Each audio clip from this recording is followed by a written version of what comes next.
good morning, good afternoon, good evening from whatever time zone you may be in. This is Off the Grid Podcast with Aiden and Jared. You know, authority access to the truth.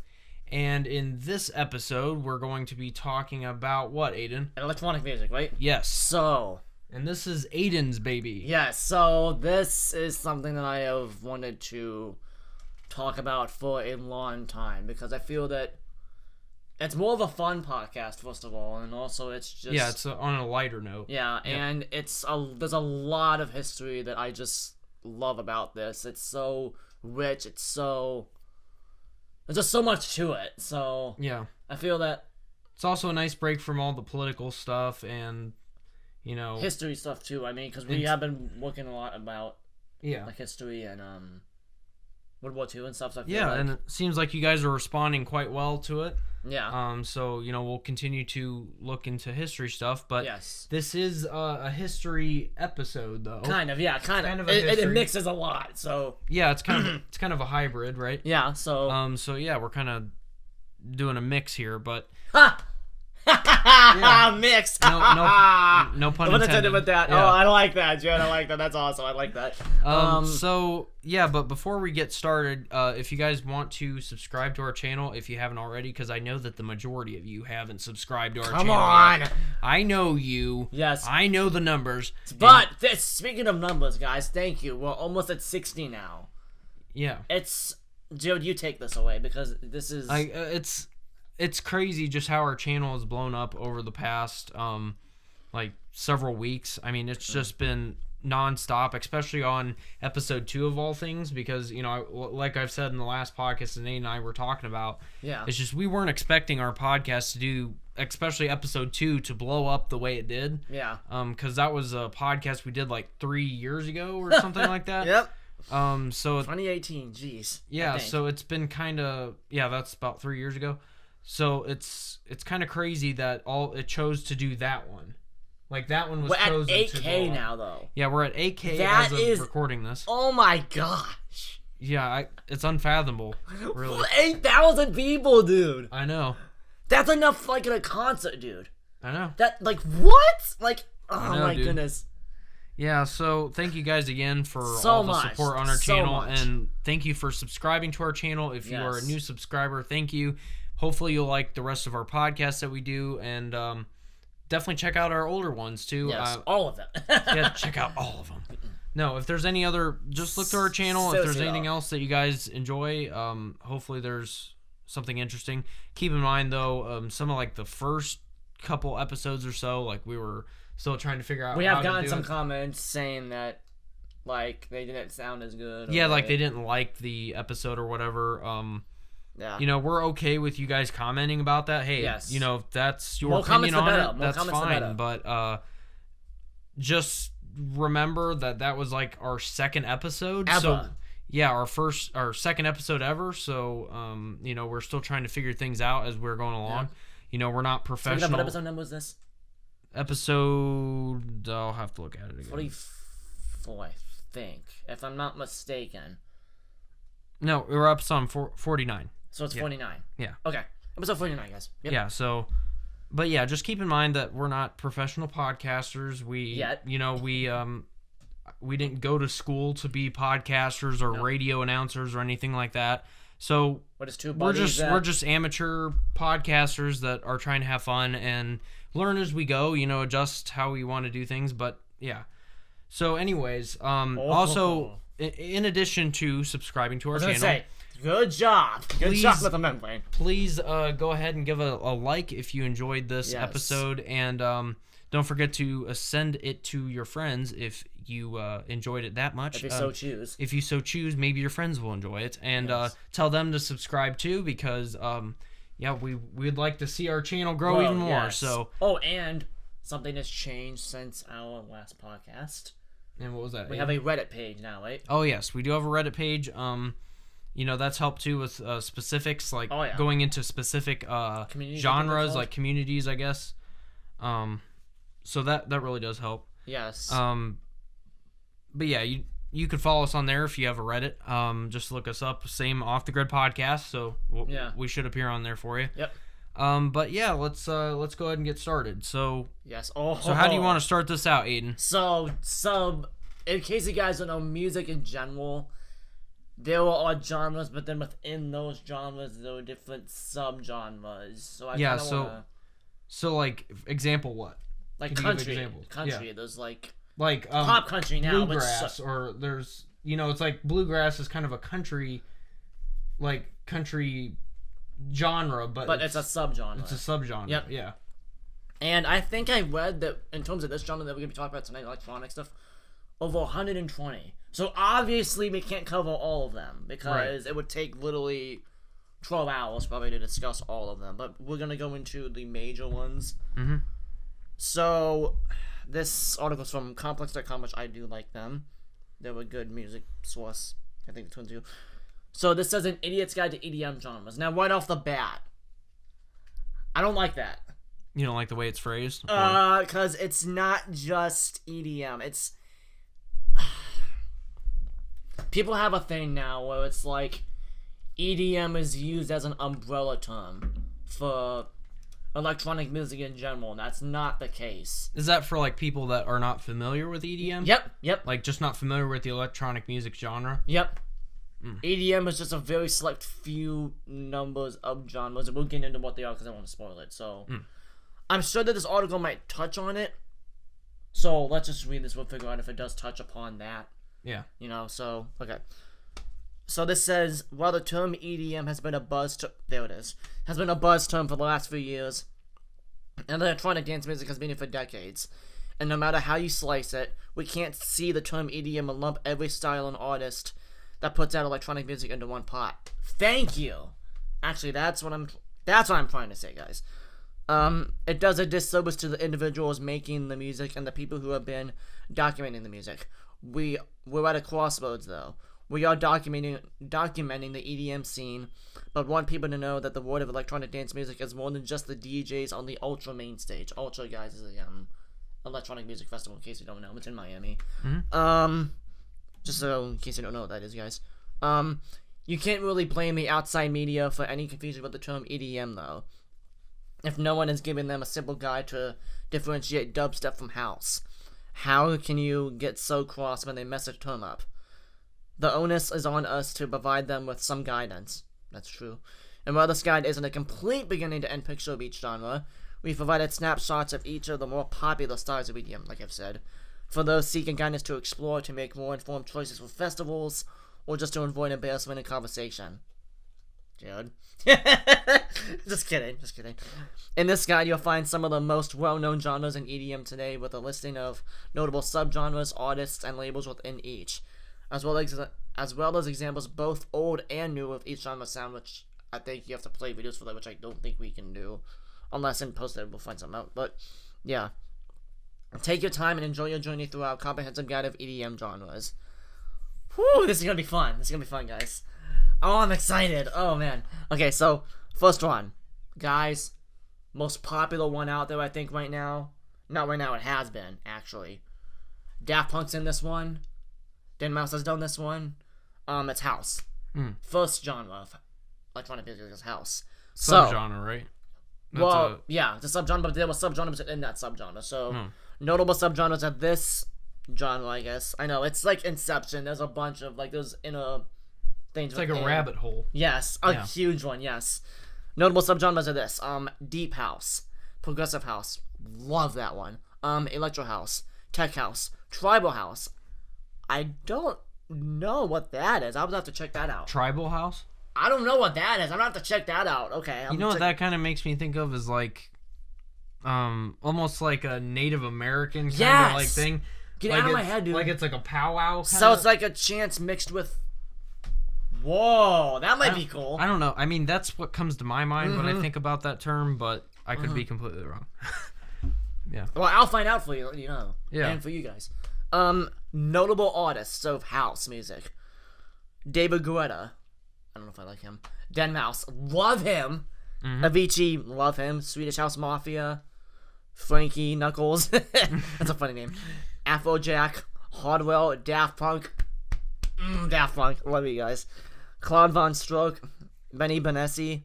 Zed. Wolfgang Gartner, Daddy Tenaglia, I think it's his name. I haven't heard of him. Eric Morello, and Sasha. The notable labels of this: Spinnin', Anjuna Deep, Musical Freedom, Size Records, Revealed Recordings, Tool Room Records, 100% Pure, Dirty Bird Records, ooh, and Ed Bainer Records. Okay. So, house is one of the most popular forms of EDM. It's almost 3 decades old and is one of the truly American-born styles. It grew in Chicago, rising from the aftermath of disco, and the floor to the floor, sound is one of the most recognizable forms of EDM in clubs and on the mainstream. That's right, everyone from David Guetta to Zedd are currently ruling the radio with their distinct brands of house music. So, Joe, do you have any questions about that? About house? No, not really any questions other than, at least right now, but, like, house seems like... See, I never even knew about that. I never even knew about house. Like, I mean, like you said before we started reading this article, is that, you know, people that don't know about electronic music, they just say EDM. Yep. And that's exactly what I do the same thing, because I don't know anything about, you know, electronic music. So I was excited to show you, because you're going to learn a lot. I think you're going to learn a lot and be informed, so... There's a lot to it. And I guess you'll learn a lot too. Oh, yeah. I don't know about some of these names, so I'm going to have to check this out. Yeah. Funnily enough, I was wrong. I thought house came from Los Angeles. Like all electronic music. Apparently, I need to take a trip to Chicago then, because I guess that's where it grew from. So, that's awesome. My dad's been in Chicago too, so... Not the best city. No, not in terms of crime, no. But yeah, if that's where one of my favorite genres came from, I'm gonna have to check that out. The Chicago Underground. That would be cool. That'd be really cool. Coming to you live from the Chicago EDM Underground. Yeah. Gosh, forgive me for using the term EDM. I know some of you guys are getting fired up about that, but I'm sorry. So next subgenre, techno. Now, before I get into this actually makes me a little bit mad. They also, non-electronic music lovers, tend to rope all electronic music by using the word techno as well. They say, "Oh, you listen to that techno music." Yeah, I've heard that before too. Yeah, that kind of makes me. I mean, I don't refer to it as techno, but I've heard people refer to it like that. Yep. So I think that's almost like people that are even less informed about it. Yep. It makes me laugh every time because it's like, guys.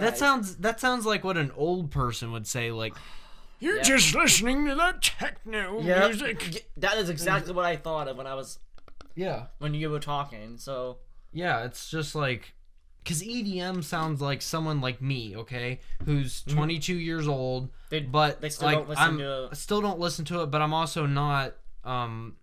I also actually use the internet. Yeah, so like, you know, yeah. I mean, because like some of these people that are commenting and say techno music are like upwards of 50 to 60 years old or higher. Then if it makes you a little bit cringy, imagine how it makes me. Yeah. Like, I mean, it makes me cringe when people say, you listen to that techno music. Yep, I'm like, you listen to that techno music. And me, I'm like, you want to pull your hair out. Yes! I get it. Yeah, yep. Okay, so, notable subgenres, there's only one for this, which is weird, and it's minimal. So, notable artists: Carl Cox, Richie Hawtin, Derek May, Juan Atkins, Victor Calderon, Nicole Mudaber, and Mbaya. UMEK. I don't know that one. I don't know half these guys. Surprisingly enough. Chris Liebing, Bodinsky, Geifelstein. I do know the last on Boys Noise. I have heard them before, so.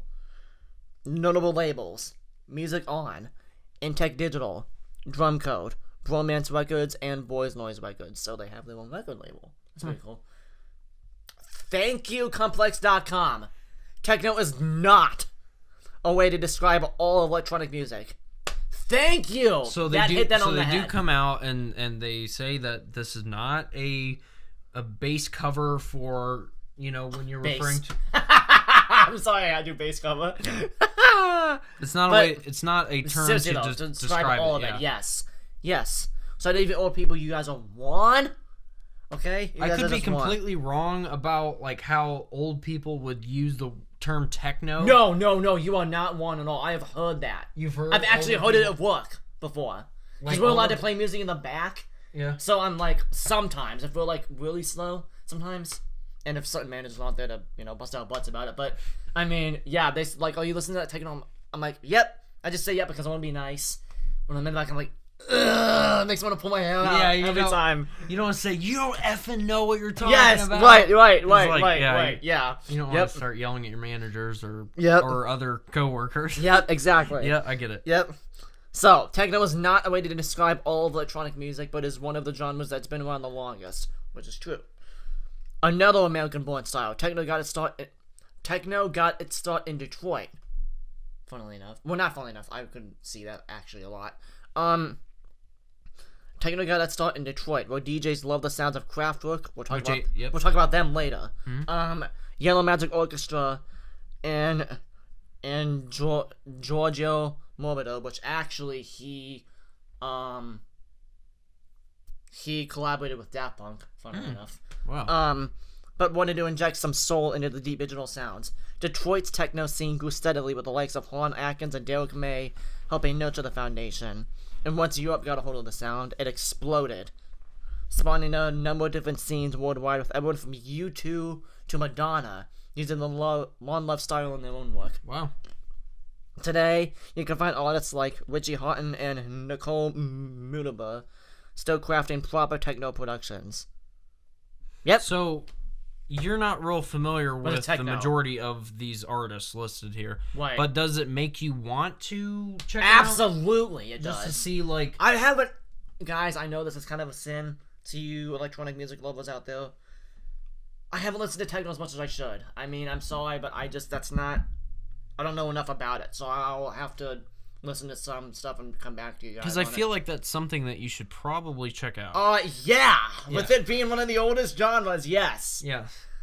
Yes, just on a purely historical level, yes. You'll gain a better appreciation for it. For me as an artist, too, I can try to make something. Right. I mean, who knows? You guys, first of all, that's the main reason I wanted to do this, too, is to talk about my journey, but I'll do that at the end. Because if you guys are new to our channel and not aware of how we've started and all that, and like our intro and all that. Yeah. That was made by Aiden. Yeah. That intro and our outro was designed by Aiden himself. Mm-hmm. Thank you, Aiden. And music wise, yes. Yes. So music wise, that was his creation. Yeah. So yeah, but do check out his channel. It is check out my SoundCloud. Yeah. But Aiden does have a link to. It is in the bio, right? The link in the description. If it's not, I'll put it in now. Yeah. I'll put it in We'll add it in. Yeah. But if it's, it should be down there. I have Spotify and stuff. I just put some links down there. And yeah. Thank you for that shout out, man. Yeah. Appreciate it. Yeah, but back to the topic at hand, though. Mm-hmm. Which, I guess it's still kind of related. Yeah, I haven't really listened to techno as much as I should. It's just one of those where I first listened to it, I was like, okay, this is weird. Maybe I just didn't give it a chance. You didn't know the genre, maybe? I didn't know what behind the history and the complexity behind it, so maybe I should check it out now knowing that. Maybe I can change my perspective. Well, maybe you can search up these specific artists that are on Yeah. Don't, search up, techno music, because it might actually that'll bring up, a 24-hour mix, and it'll bring up stuff like that. Yeah, or it'll bring up stuff that isn't actually techno, but But people are like, oh, well, it must be techno music. Because it has a lot of views, yeah. Yeah. I'll search up artist names, and that'll be good. Because to people who don't know electronic music like myself, I wouldn't know the difference between techno, and house, and house. I wouldn't know the difference just because I don't listen to that type of music. Yeah. But someone like you, who listens to it on a regular basis, yes, I do. You would know the difference between techno and house and whatever other genre we start to talk about, because you are you have a deeper understanding of it than some other people like myself. So such as something for you that I don't have. I don't have a deep understanding of country, so I can't I can't search up a bluegrass song to save my life. Yeah. You know? So... I mean, like, let's see. All I know about bluegrass is that it has banjos and it's really fast. Yeah. That's all I know. I mean, seriously. Like... I mean, listen, like, same thing with country. There's, like, different subgenres, like bluegrass, for instance. Yeah. But there's also something that's, like, a newer phenomenon that's, Oh, like, just God. because... Oh, gosh. Yep. It's just because... Country pop, right? Yeah, it's because of the signs of the times that we've hit, like, almost like pop country. Well, I'll explain to you. There's a certain band I'm going to talk about that they actually changed everything. Like, they didn't just change things for the electronic scene. They changed things for how beats are actually made. And I don't want to spoil who this band is. You guys probably already know who I'm talking about, but they paved the way for modern music in general. So... Well, you know, going on a side note here. Yeah. With country, referring to that. Yep, country music. There's some... For me, anything after 2010 is a no for me. That's my cutoff for me.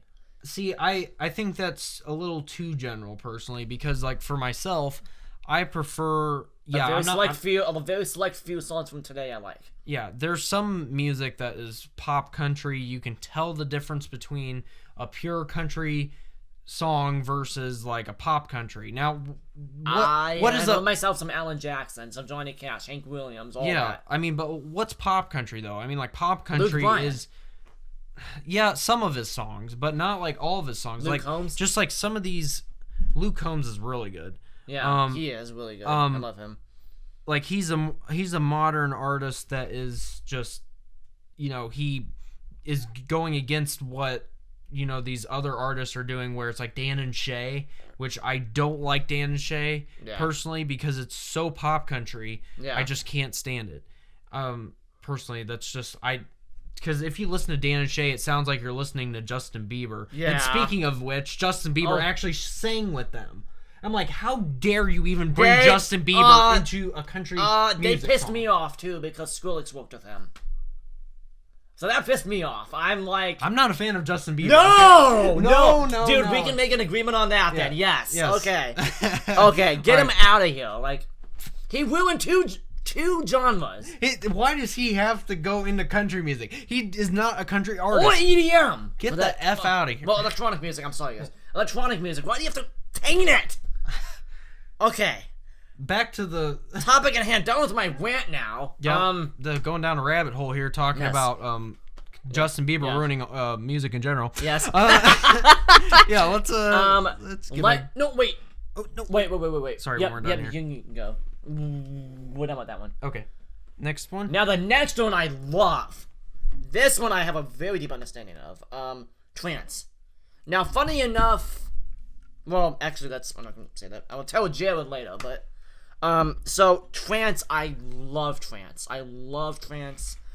I love this genre so much. It's so good. Notable subgenres are progressive trance, tech trance, vocal trance, and Goa/psytrance. Notable artists. The first one, I love him. Armin van Buuren. Oh my gosh, his stuff is so good. Tiesto, love him. Roger Shaw, Above and Beyond, love them. Phil Colston, don't know that one. Judge Jules, don't know that one. Dash Berlin, don't know that one. Marcus Scholes, I think I heard one of his songs. Judge Judy? No. I'm just I love it, dude. I love it. I heard Judge Jules. Dude, like, Judge Judy? Dude, you gotta put a picture of Judge Judy up in post edit. That'd be hilarious. Yep. Ally and Fela, don't know that. Paul Oakenfold, Paul Oakenfold, I know him. And BTA, don't know them. So, Jared, what do you notice about this genre that I ran it off there? I notice more people from this genre than other ones. Although people I do not know. Right. I do not know any of them. Like Armin van Buuren, I love him. So, trance. It's kind of a dog joke. They thank the Nazis for this. Trance was born in Germany. And is one of the most popular styles of EDM. Sorry, I guys had to make kind of a dog joke there. Just because it's Germany. I know. No, sorry guys. Sorry for that. I'm sorry. Yeah, the Nazis are out there just making EDM. As they're killing Jews. Oh, that's horrible. Oh, good lord. That's worse than mine. It's like playing music as they're going, oh my god, into the gas chamber. Oh Oh, that's horrible. I'm sorry. Why? Okay, that's dark. Anyway, let's just... I'm sorry. Commercial break. No. Seriously though. Okay. Trance was born in Germany and is one of the most popular styles of EDM. I don't like how I keep referring it to as EDM. Stop it. Ranging from 110 to 150 BPM. Trance is known for repetitiously building up and breaking down huge melodies. That's true. But another side rant I want to go on here. I want to explain something to you guys that Joe doesn't know. Do you know what BPM stands for? Beats per minute? Yes. So basically, if you are, let's say that you're a DJ, right? And you want to, first of all, you know what DJs do, right? To anyone who doesn't know DJs, what they just do is they mix songs and they, like, make sure that, it's like a smooth transition too between songs, like, so it's not like an awkward like cut. Do you know why that is? So when you're a DJ, what you want to do, if you want to transition the most flawlessly you can, you want to make sure that you pick two different songs that have the same BPM. So that way when you transition them, it sounds smooth. Right. Because we have a song that is 100 BPM and a song that's 80 BPM, they're not going to sound... Transitioning is going to be a little harder. Oh, yeah. Yep. So a tip for you guys if you don't know that. So, again, trance has 110 to 150 BPM, which means it's fast. Yeah. So, well, it is fast, like, in a sense. Yeah, trance is known for particularly building up and breaking down. That's the long and short of it. The sound of the main stage on Ultra is the sound of trance music, where wavers can get lost, follow tracks rise, then revel in the release. Yes! I can't tell you how much I want to do that. Seriously. Trance has always been popular in America, but it's an entirely different beast once you hit Europe. That's true. So it's like region-based. It doesn't... Yes. It doesn't explain that... That's the end of that genre, but I'll talk about that. Trance is huge in Europe. It is it's huge in Europe, dude. Like, if you thought trance was big here, no. And this goes back to the rave scene, where... And techno, like laser lights and... Wait, so techno, for instance, in comparison... Is big here. Because it came from Detroit. Right. Whereas trance came from Germany. So... That makes sense. It's huge in Europe. You want to see some Tomorrowland? I've told you about that. Yeah. Biggest EDM festival in the world. It's in Europe. So, dude, if you think we party here in America, the Europeans know how to throw a wave. Let me tell you. Dude. Laser lights, alcohol, MDMA, all that stuff. Freak neon costumes. They got it all, dude. Alcohol makes everything better. That's the key. No, guys. PSA, don't take drugs at festivals at all, but if you are going to, no matter what I say, MDMA, I heard is the way to go. Don't do it, but if you have to, I guess MDMA is the recommended one, I guess, so, sorry. I would recommend staying away from the drugs. Yes, absolutely, Yep. Yeah, we are not telling our audience to do drugs. Nope. But if you have to, keep that in mind. So, next drama. Right, like you're recommending drugs. No, I'm saying if they're gonna do it, no matter what we say, you know what I mean. No matter if we say no or not. Okay, you know gotcha. Yeah. All right. Sorry. You're recommending drugs. just for clarifying, so our audience doesn't say off the YouTube grid, don't take us down. Off the grid is promoting drug use. No, you're not promoting drug use. We had 2 podcasts on it. Okay. About that weed. So yes. Speaking of which, check out our weed podcast. We don't smoke any in the podcast. Don't worry. Okay. Next drama. Dubstep. This is the one I'm more familiar with, like the term. No. I'll inform you. Really? You'll find out some stuff. All right. All right. Bro step. Love step and thug step. Notable artists. I'm gonna have to play something actually for you so they can hear it because I want them to hear what actual dubstep sounds like. Where's sister step? Yep. Scream, banga. So these are the different. Sister. Shut up! Shut up! Oh god. Okay. So notable artists of this genre: Scream, Banga, Skrillex. Only one I know. No, I do know Excision too. Borgore, Cocaine Mouth. Shut up! I'm sorry. No, Flux Pavilion, Code 9, Wusko, Base Nectar, Excision, Datsik, 12th Planet, and Casper and Joker. So, guys, I'm sorry, I want you guys to hear something quick. So, you guys may think you know dubstep, but this is actually, this is real dubstep right here. Now, Jared, you're gonna be surprised when you hear this. This is what real... Hold on, I gotta see if it's white or not. I gotta see if it's what I think it is. I gotta see. So, you guys may think you know dubstep, but this is actual... Let me see if it sounds good or not. Yep, okay. So, this is actual dubstep. You may think that you know what dubstep sounds like. You're probably thinking of Skrillex, right? Sure. So, this is actual dubstep.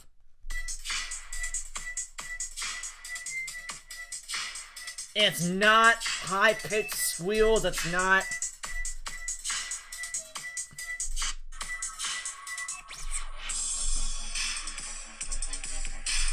Okay. Yeah, so I'll explain what that is. Okay. So, why I played that. So, contrary to popular belief, dubstep wasn't... This is back to the article. Contrary to popular belief, dubstep was not directly born from a love of dub music. It started as a darker, more experimental take on the two-step sound that was running through London in the late 90s. So what I just played for you, that would have been UK dubstep. There has to be I have to explain this. There was a separation between brostep. That's a subgenre of dubstep that Skrillex is a part of. He made that popular. Where it's like high pitch, like kind of stuff, and like just in your face, and they can get kind of headache inducing sometimes. Yeah. And then there's actual dubstep, which is started in the UK actually. So funnily enough, so clocking in at 140 BPM, the early sound of dubstep was far from the aggressive tracks that are associated with the genre today, which is what I just showed you guys. Early incarnations of dubstep are over a decade old, but the sound really started to grow in 2005, with DJs like John Peel and Mary Ann Hobbs helping bring the exciting new flavor to UK radio.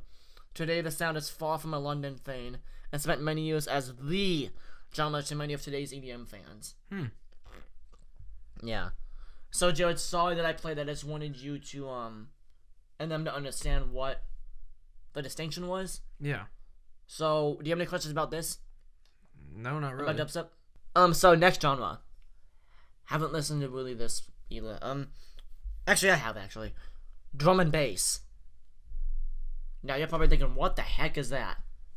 So notable subgenres of this. I'll only name some of the subgenres and artists now because I don't really think you guys need to know the labels. I don't think it's that important unless you're a producer. So subgenre of this is drum step, liquid funk, tech step, neurofunk, and jump up.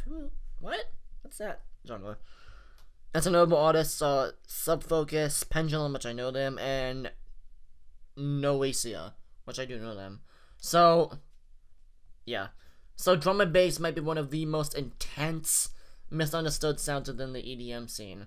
While its roots are in the hardcore wave scene of London, like dubstep is, in the early 1990s, it mutated into a darker, more sinister sound all to its own, gobbling up reggae / dancehall sub-bass with sped-up breakbeats. Clocking in at 160 to 180 BPMs, the obvious emphasis on the drum work and bass line gives D&B its name. Over the years, it has encompassed a number of sounds, with subgenres incorporating jazz, soul, hip-hop, and even other EDM styles like trance. So that's cool, I would say. Yeah. So that also came from London. Interesting. Apparently. Yeah. So, seems like a lot of electronic music came from, like, Europe. Yeah, area. Europe. Yeah. Not all London, but Europe, yes. Yeah, Europe in general. So, next one is... I am not heard of this one. This one's weird. Garage. Huh. What is this? Interestingly enough, there's a UK garage. Yeah. Look, under notable there is. Yeah, another one from London. Yeah. It seems, all from the UK. Man, these British, they know how to make stuff, I guess. Jeez. Interesting. I never even thought about it. Me neither. I always thought it was us Americans that were the... Yeah. lovers of electronic music. Yeah. So, garage was... I didn't know this. Garage was born from house music. but relied heavily on more time shifting in the beats, as well as much more emphasis on vocal samples. Literally, grabbing phrases from lyrics as opposed to using an entire verse. While Todd Edwards was seen as the creator of the sound, it wasn't until the garage tracks were brought up to the UK and played at a slightly faster tempo that the UK garage scene was born. The scene flourished in the UK, birthing sounds like speed garage, two-step, bassline, and while the garage sound has seen its highs and lows, acts like Joy or Orbison and Disclosure are putting their own spin on the sound today. So I'm gonna have to check out garage. I don't know what that really is. Yeah. So next one is grime. Haven't heard of this one either. Grime, like drum and bass, is a genre born from a number of different sounds. You can trace parts of D&B, garage, hip-hop, and dancehall as influences, but the hype of taking on the 140 BPM zone, holy crap, mixed with halftime beats at one moment and string-driven 4x4 kicks the next. Grime is also one of the genres that, while the producers are definitely important, features the MCs as the bigger stars. Grime has remained an underground phenomenon, which means it hasn't really been mainstream. Even if acts like Dizzy Rascal and Kano have received mainstream love. So there's like notable artists that are in the grime scene, but they're only loved by a select few. Right, it's still very underground. Yeah. So it's not like you wouldn't find it on the radio. Right. Necessarily. Yep. You have to go searching for it. Basically means, yeah. Yep. Maybe in the 90s, I don't know. Maybe back then, I don't know. When it was starting out, I don't know. Yeah. So next one. Jared probably knows this one. Trap. You probably know this one a little bit. If you'd ever listened to rap, you probably have heard trap kind of sounds. Oh, yeah. So trap, in an EDM sense, is the 808, which is a 808 is a kind of synthesizer, if you don't know. Okay. I think I think 808 is actually a drum machine, if I'm not mistaken. Okay. Trap in an EDM sense is the 808 heavy sound that dance music producers have been working within since early 2012. Guys, if I'm wrong about what 808s, please correct me, but I think it's a drum machine. Many credit the production of hip hop producers like Lex Luger and artists like Rick Ross and Waka Flocka. See? I told you, trap is associated a lot with hip hop. Lex Luger. Lex Luger. That's amazing. As bringing a new acceptance to what had been for years a sound almost synonymous with southern rap artists like T.I. and Young Jeezy. EDM producers started applying the build-ups, drops, and breakdowns found within many dance music genres to the style of production and creating a monster. An obvious beginning to this scene, which I don't know this, was Flosstradamus' remix of Original Dawn by Major Lazer, complete with samples culled from the infamous Trapaholics mixtape series. And the sound exploded, to the point where previously unknown artists like Bauer, which created that song, Harlem Shake, which blew up around the world, with a little help from a meme that spread like wildfire, what catapulted to the top of the Billboard Hot 100 earlier this year. Also, another trap, song you might not know was Turn Down for What? Oh, yeah. For that's an example of trap. Right. So the nenext one. Wait, do you have any questions about that? Nope. So, yeah, trap, nowadays, mostly used for, back beats for raps. So, rap type music. Right. Which I don't like, but to each his own, I guess. Right. So hardstyle. This crap is intense. So hardstyle. The hardstyle of today, this is probably the fastest kind of electronic music that there is, at least I know of. So, the hardstyle of today is typified by tracks around 150 BPM that are heavy on the distorted kicks thrown under insanely catchy melodies. Europeans have loved the sound, as it has roots in gabber and old hardcore styles, but it's slowly sweeping into the American EDM scene with Insomniac, which is a label, starting a special hard dance division to satisfy the demand. So, a notable hardstyle artist, if you want to check him out, his name is Headhunters. So, you can listen to him if you want. or you guys, if you want to check them out. So I don't know this one. What is this? That's a really weird name. Moombaton? What? Moombaton. Moombaton, Moomba Soul, and Moomba Core. What is this? I do recognize one name from this genre. What's that? Dylan Francis. Titsworth. Yes, EDM has electronic music has some weird names sometimes. Oh my God. I will let you know. Sounds like a European last name, Titsworth. I mean, hey, if electronic music comes from Europe, I mean, it makes sense. Oh my God. Man, did you hear Titsworth's new song? It sounds good. What's it called? Titty Tits? Oh, man. So, this is what it says about, Moombaton. She's such a real name. Yeah. There aren't too many genres that are born by pitching an Afrojack remix to transition into reggaeton, but that's exactly what Dave Nada did. Once like-minded producers caught wind of this 110 BPM phenomenon, the floodgates opened up and the genre exploded in 2010. See, I never heard about that. Me neither, and I'm supposed to be the expert, so my goodness, I'm gonna have to check this out. There's a lot to learn still. Yeah! It would appear. Yeah. I thought I knew every... Oh my gosh. Nope, there's always more to learn. Yep. Yep. So the next one, what the heck? Juke? What? What even is this? I have no Sorry idea. guys, what even is this? What? Okay. Juke House was born in Chicago. The style is a faster variant on Ghetto House? What the fuck? Topping off around 150 to 160 BPMs. The key to Juke House is in the drums. We got a fast tempo, but thumping kicks and snapping snares can come out of nowhere, alternating between crackling on the beat or jutting out at random intervals. Okay, hold on. I'm trying to picture what I think it would sound like. So it says, fast tempo, but thumping kicks and snapping snares. Let me try to... I think I can hear in my mind what it might sound like. Something. Okay. I mean, I guess you could always listen to it later, but there's a video on here of some examples of it. Yeah. Like but you guys can... There's 3 different ones, but... Yeah. Huh. Mike... And we can put the link for this website in the description so you guys can like check it out if you guys are more curious about these artists and stuff. I know I am. Yeah. I mean... So we'll put the link in the description for you guys so you guys can check it out. Yeah. Mike Paraness's Planet Mu imprint released a number of critically acclaimed compilations showcasing artists from the juke and footwork scenes, while the UK has started to work within the parameters of juke, primarily producers that were already fond of the 160 BPM zone of jungle, which is another genre which I actually know about. I think this is the last... No, there's 2 more, I think. Yep, there's 2 more genres to switch to. So, breakbeat. That's the next one. Okay. So, now, what do you think this is? If you were to hear that word, what would you think?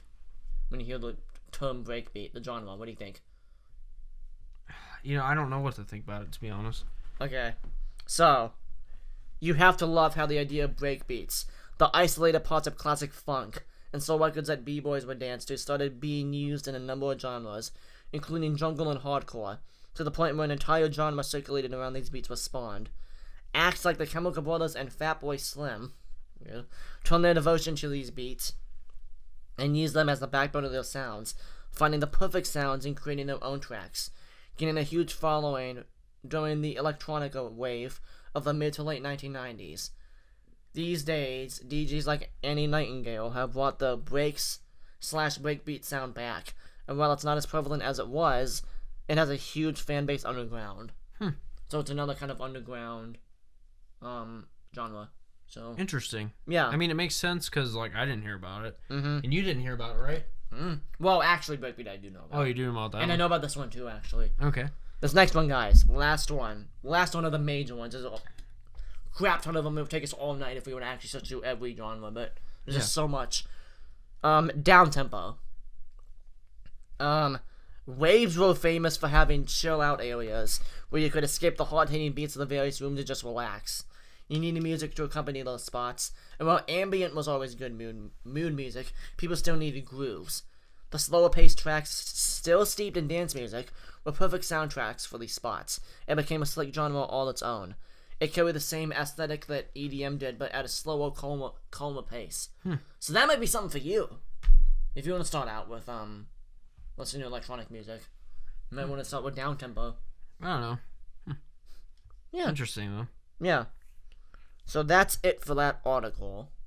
Yep. So what did you think? That's interesting, because I didn't know that there was all those different subgenres. Yeah. You know? Did you see any that catch your eye?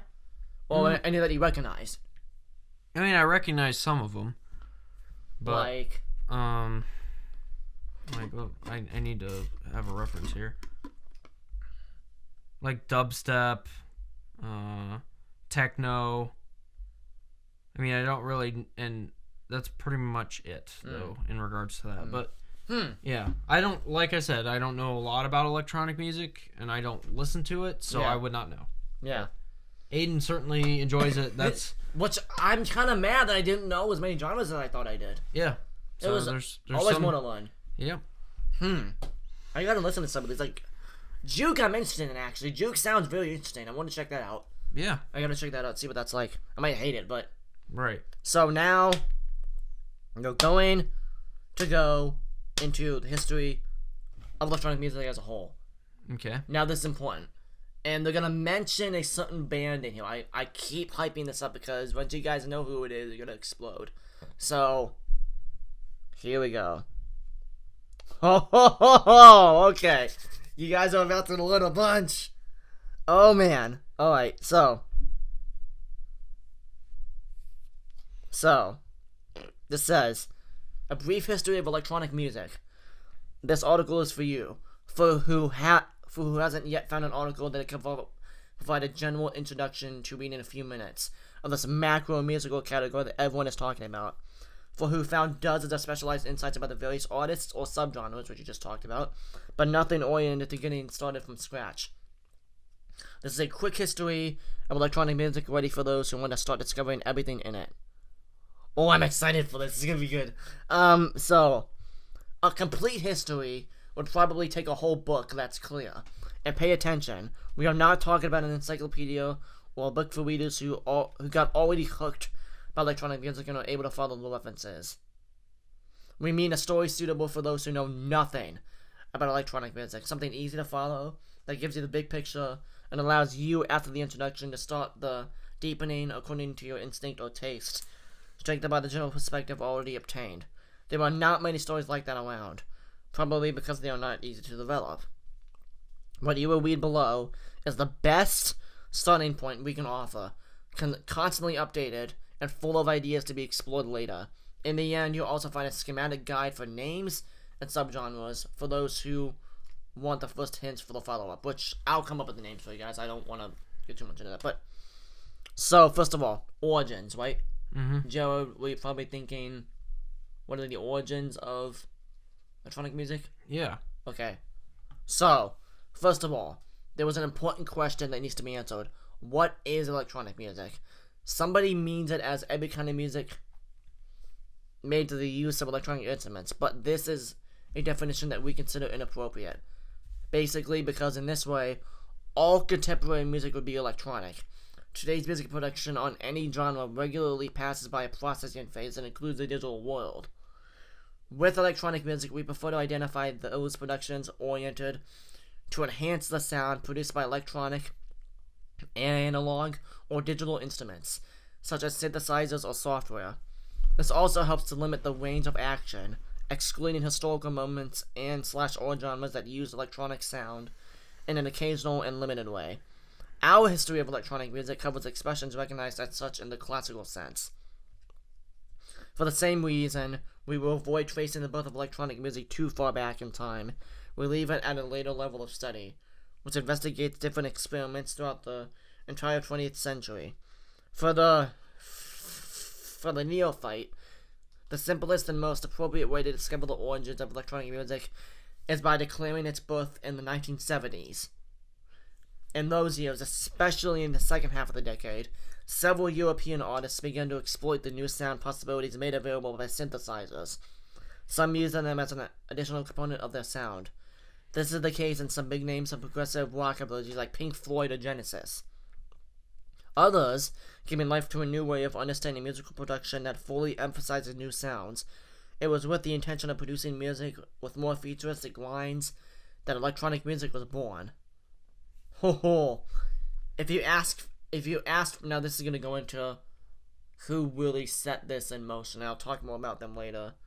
This says a lot, so I don't want to... I don't think we want to read this word from word, though, because Yeah. this will take about 2 hours to get through this, but just kind of gloss over it. Yeah. If you ask for a name, just one, which could be referred as the inventor of electronic music, almost everyone will answer in the same way. Kraftwerk. A German band originally belonging to the so-called krautrock, an avant-garde of psychedelic rock, but that in around 1974 began to orient its music production towards the construction of an imaginary sound composed by the massive use of electronic components. Autobahn, which is one of the albums, was the first album of their electronic phase, the first series of cult records for lovers of this music. So this basically goes into their, how Kraftwerk sounded. I'll get into that later. But just know that they were really the ones who began to experiment with synthesizers, like, Moog is a company that makes them. So they really began to experiment with synthesizers, trying to come up with different sounds and how they came together, and how that would go into a song. So the 70s was really the beginning of how electronic music started. Yeah, so it was in the 70s. Interesting. So we move on in the 80s.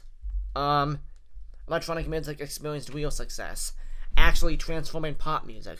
All the 80s are often remembered in a negative sense for is that they got extreme in writing the fashion of electronic music, but that can be considered a venial sin in the management of an innovative sound which gathered the enthusiasm of the listeners and presented an enormous number of evolutionary possibilities. So, electronic pop was born in the early 80s in Europe. Some of these examples include Depeche Mode, Alphaville, some of these people. And this was playing in the second half of the decade. The 1980s were also the protagonists of another revolution of electronic music. House and techno. Which again were born in Detroit. Techno in Detroit and house music was in Chicago, as I've already said.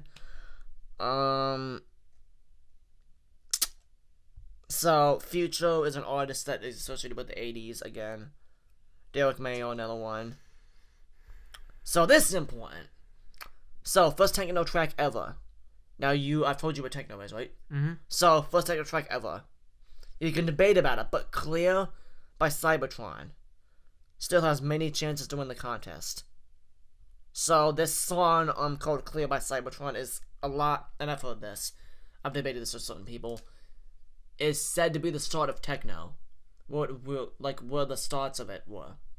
Okay. So there's a link there, guys, that you guys will be able to click on. Maybe if we edit it in, you guys will be able to check this song out. So maturity, this is when it really started to grow. It was in the 90s. Now this is my favorite era because this is when it really starts to pick up. and you start to see more recognizable sounds. So looking at the context as if it were a growing organism, if the 80s were those who enjoyed playing with the electronic matter in a cheerful, almost adolescent way, the 90s began to take it more seriously and adult. But before that happened, there was a series of events in rapid succession that changed the perception of things at that time, at least in Europe. It happened that the techno and house theories of overseas took root in the old continent and began to give life to several new evolutions, naughtier and faster. The acid house, which is another genre that I did not talk about in the previous article, experienced a new moment of enthusiasm in England. And next to it, there was a newcomer, jungle music, a dance style characterized by fast break beats that became popular in those years. Acid house, jungle, and later drum and bass were the music that gave birth to the rave age, which constituted a social and musical phenomenon of enormous influence on everything that happened in the 90s. Determining the universe called hardcore, or if one used the slang of that time, hardcore. Some names. The first one, a guy called Gerald. That's a weird name. Baby Ford. 4 Hero and Alternate 8 for Jungle. Goldie, Ronnie Sizer, Aphrodite for drum and bass. Yeah. Yeah, this is pretty cool. Next to wave music in the 90s, also saw the birth of trance, another particularly energetic dance music genre still alive today, which had a huge impact on the scene. And additionally, the 90s gave birth to a dance with more commercial features that caught on very quickly on the radio called Eurodance. Those who listen to the radios in the 90s will remember Corona. Whoa. Corona? What? Okay, that's kind of creepy. Hadaway, La Bouche. I wonder if there's a play on the word douche. La Bouche. La Bouche. And many others. If you also pass by Dutch and Belgian techno, you will have a rough idea of how things were going for young people in those years. Dry, fast, and explicit, made for a carefree audience that didn't require great complexity. For those reasons, in the midst of so many dance successes, the need for more elegant and noble use of electronic music soon emerged, and this gave rise to some of the most beautiful electronic expressions of the 1990s. A sound that was enormously successful in intellectual circles was the so-called intelligent dance music, or IDM, which tried to provide a strong intellectual dimension to the possibilities of electronic rhythms. The wave gave birth to myths like those of Aphex Twin, Ottacha, and Boards of Canada.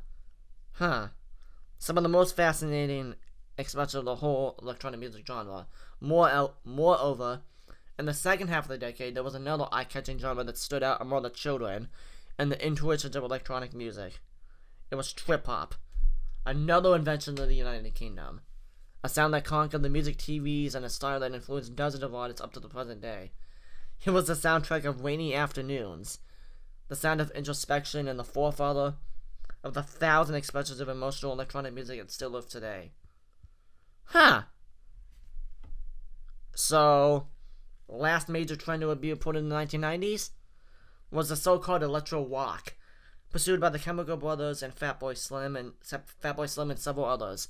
We can let it match the definition of big beat, which includes artists from different backgrounds but constitutes a single intention to introduce electronic sounds into a musical sphere that will respond to the classic needs of rock. So next up is the 2000s, and I think really the only thing we need to focus on here is this. Among all the electronic products of the 2000s, dubstep was the most important and perhaps the only one ready to contradict the cliche, according to which every musical expression of this millennium is a recovery of something already existing in the past. Dubstep grew in the first half of the decade as an intelligent mix of broken beats, based on alteration of classical metrics, and alternated darker moments to more introspective ones. It also managed to cross the next decade, while changing atmospheres between sunnier expressions and younger drifts. The direct parent of dubstep was two-step garage, another subgenre that emerged in the transition to the new millennium, which fundamentally invented its rhythm. Dubstep was the last electronic wave globally loved by the genre audience, and much missed nowadays. Key artists were Burial, Scream, Manga, Seeple Culture, and, you guys don't know this, Skrillex. So basically, I think that's Sepulcure. Yeah, you're right. So some notable names in the rest of us regarded the 2000s was a myriad of individual micro insights which made it to the most multifaceted decade of electronic music. After all, it passed quickly, and for many, almost nothing happened. Yet it became the protagonist of many localized explosions, perhaps of a limited duration, but that altogether represented a fine example of fantasy and eclecticism. In the initial phases, there was electroclash. Later on came wonky. What is that genre? What the heck? I don't know. Then we had grime. Upstairs there was French house. I don't want to get too far ahead. Daft Punk's in them. And here and there stood out quick spots like new wave, dance punk, and fidget house. Oh, I gotta check that out since I have ADHD. That might be good for me. Sounds like the house Aiden belongs in. Yes. Bloody Beetroots are an example of them. And yes, look at the thousands. Look at the song. Oh man. Yes. So the last one, I think. Yep. So the last decade is the 2010s. So I guess this is what kind of died. This is the spirit that still possesses electronic music in the 2010s. You still have the feeling that the prerogatives. Yeah. Gosh darn it, Joe. Thank you. You're welcome. The prerogatives are endless, but they must be found between the cracks, in the tiny spaces between one intuition and another, while the past still stands out for its weight in quantitative and qualitative terms. There are not many new trends that emerge in this decade, but there are many small explosions invented by a handful of artists who, in a more or less obvious way, have made trends. The biggest one so far is probably the EDM that has been discussed so much, which is why I had to make that classic separation at the beginning of this podcast. EDM that has been discussed so much. A new recovery in commercial dance landed together with new software for music production, which have opened up new possibilities for a wider generation of artists. Names like Avicii, Zed, and Martin Garrix were born. The wave lasted for several years, until it met its natural decline. Something that is actually part of the natural cycles of the commercial front. 4 years of enthusiasm followed by a moment of rearrangement. Besides EDM, the biggest new trend emerged in the 10s. The biggest new trend emerged in the 10s is probably the modern definition of trap music. Something that actually comes from 2000s rap, but that starting from 2012 put up a second wave of intelligent patterns and futuristic visions. The club phase didn't last much, and can be nicely summed up with the first all-trap music compilation dated 2013, whereas later the genre showed the same heavy treatment that happened to dubstep some years before. First getting fat, and then handing over the whole idea to hip-hop. To the hip-hop world again. And then next to EDM and trap music, there was another myriad. Like another genre called lo-fi? Footwork and acceleration of the very fast breakbeats. Witch House. What? Small dark parenthesis with a taste of the occult. Whoa. That sounds creepy. Sounds kind of dark. Yeah, an emotional electro. Meanwhile, this next sentence I love. Meanwhile, pop music is contaminated by the many underground intuitions and also ends up creating the so-called feature bass.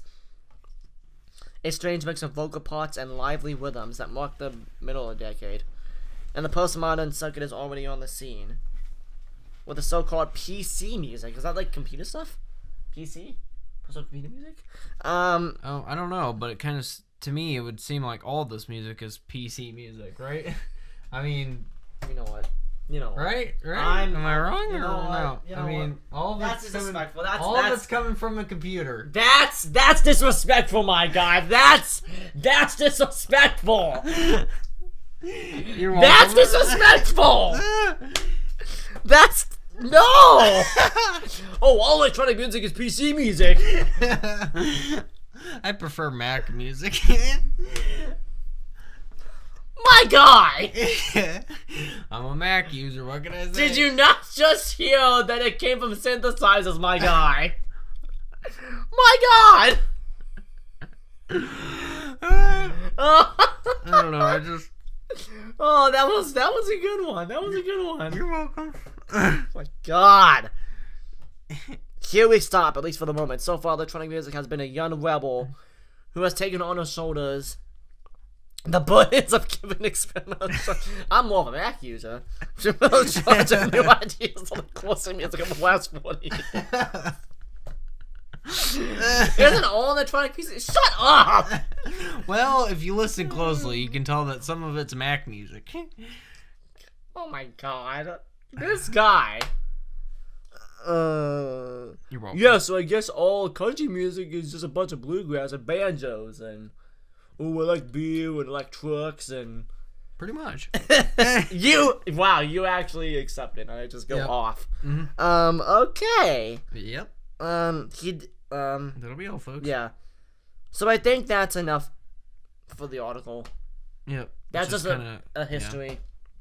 Yeah. So I didn't want to read all of it because that would take a long time, right? So I kind of just glossed over it. Now, Joe, do you want to read this one? Because this is something that's interesting to you. I purposely didn't show you this because I wanted you to read this one. Because I think that you'll like this. This is a little bit more political. A little bit more. Okay. So this is called Festivals and Drugs. So this is, guys, this is a side of electronic music that I do not like. Our perception of people's perceptions, probably yours as well, electronic music has been tainted. Yeah. By this. I think it affects every genre, though. It does. It does. It really does. Because it's not a music disease, but it's a human disease. Like, what I mean by that is, like, it's a problem that, you know, we face as humans. You know, we face addictions that we, you know, that people get addicted to certain drugs and whatnot. You know, and especially even more people that can afford that kind of stuff. Yeah. So we're talking like, you know, famous artists or movie stars. Which we'll get into, yeah. I mean, we've seen so many movie stars that have fallen victim to drugs. Oh, yeah. I mean, like, for example, in reference to artists, like, say, Michael Jackson, for instance, my gosh, you know? Yep.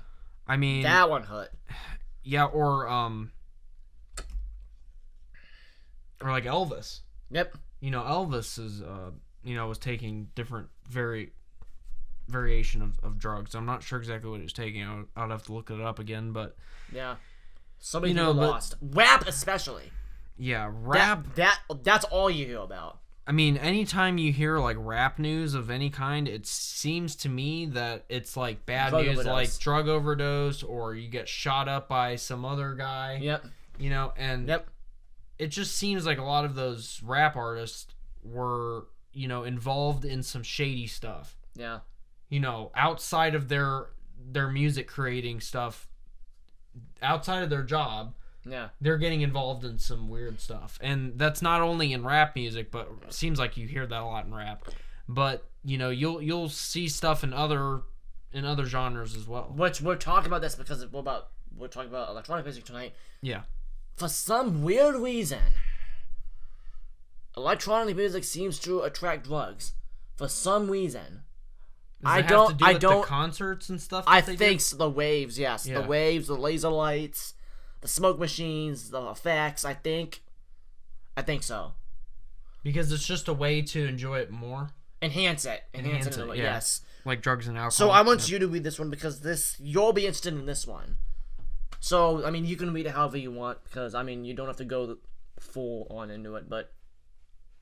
So, well, some of you may be asking why take drugs in the first place at a festival, but that's a fairly easy question. People take drugs at festivals because they feel it enhances their experience, like Aiden just said. Yeah. Festivals that feature high sensory shows like lighting and even pyrotechnics see the drug use most.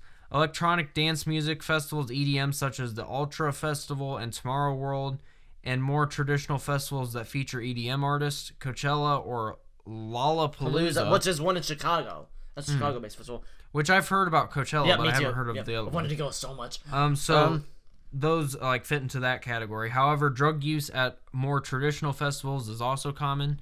Festivals also provide an opportunity for people to take drugs in the open and accepting environment, which I think that's another concept too. That's a problem. That's another problem too, is because it's like accepted there. You know, instead of like EDM, it's accepted, which is weird.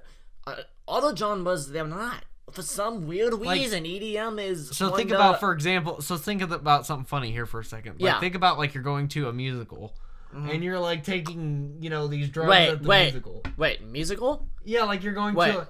You're like going to see like like a play musical kind of thing. So you didn't mean that, okay? Yeah, I thought you just confused music festival with.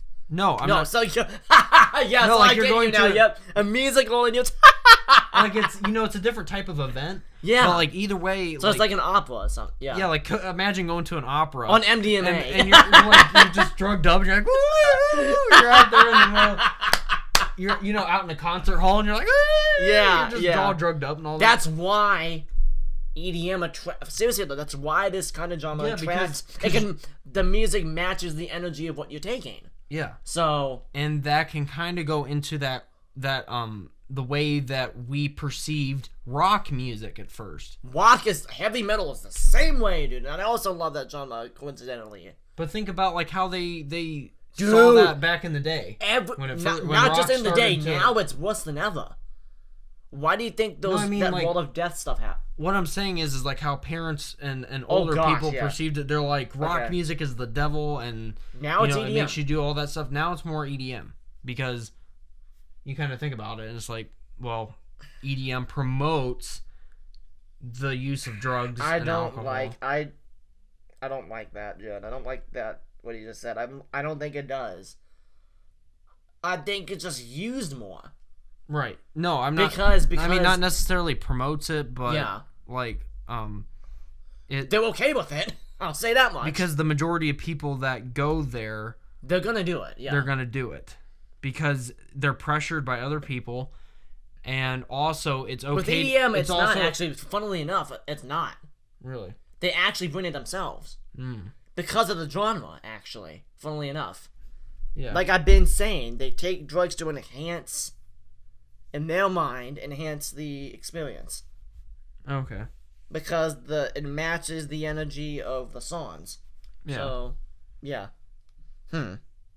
So, however, drug use at more traditional festivals is also common.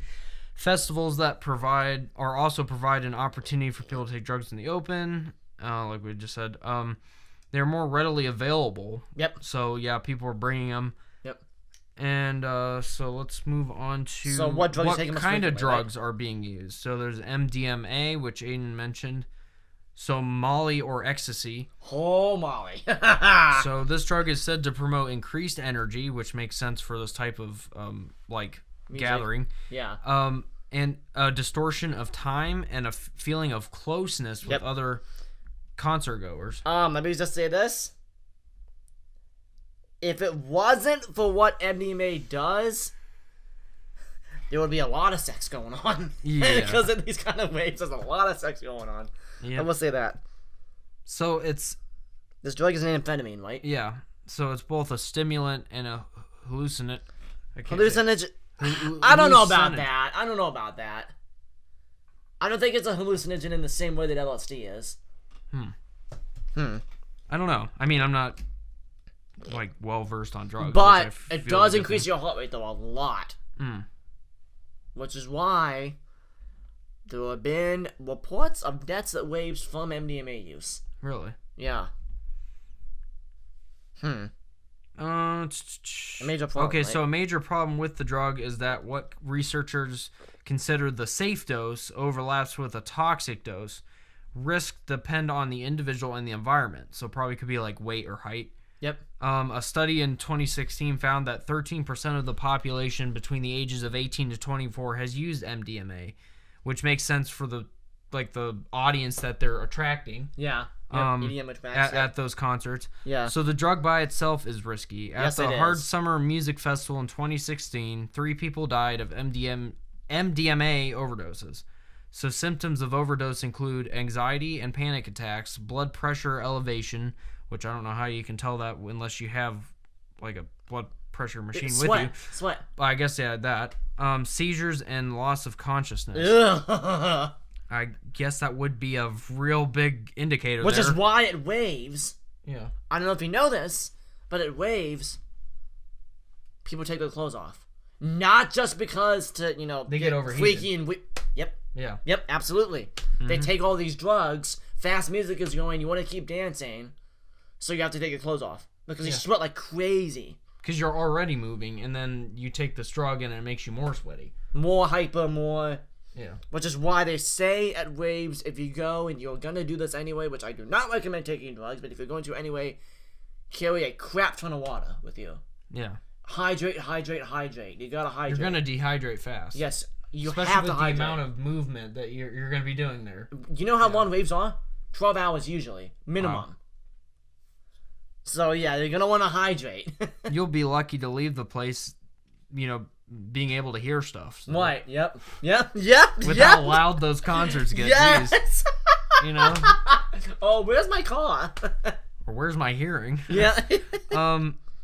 So yeah, there's other drugs that are used like bath salts, cocaine, PCP, ketamine. So yeah, that's MDMA is just one. It's the most famous one too, most actually. famous one. So the next main one is LSD. LSD and acid. Oh man. So side effects can include nausea, Yep. dilated pupils, blurred vision, tremors, visual hallucinations, and intensified senses. Noise, smells.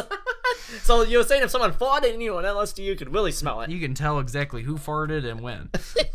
So there are two major problems with taking LSD. Regular use does result in tolerance, requiring higher doses to get the desired response. Yep. The other, and much more of a problem, is the unpredictability of the response.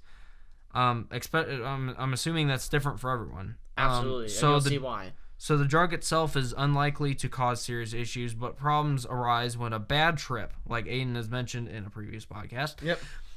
Hallucinations can be terrifying. Anxiety, paranoia, panic, and residual effects can occur. Although they are rare, aggression towards others, which is not good when you're around thousands of people. That's not LSD. I think that's more so, that'd be more like PCP.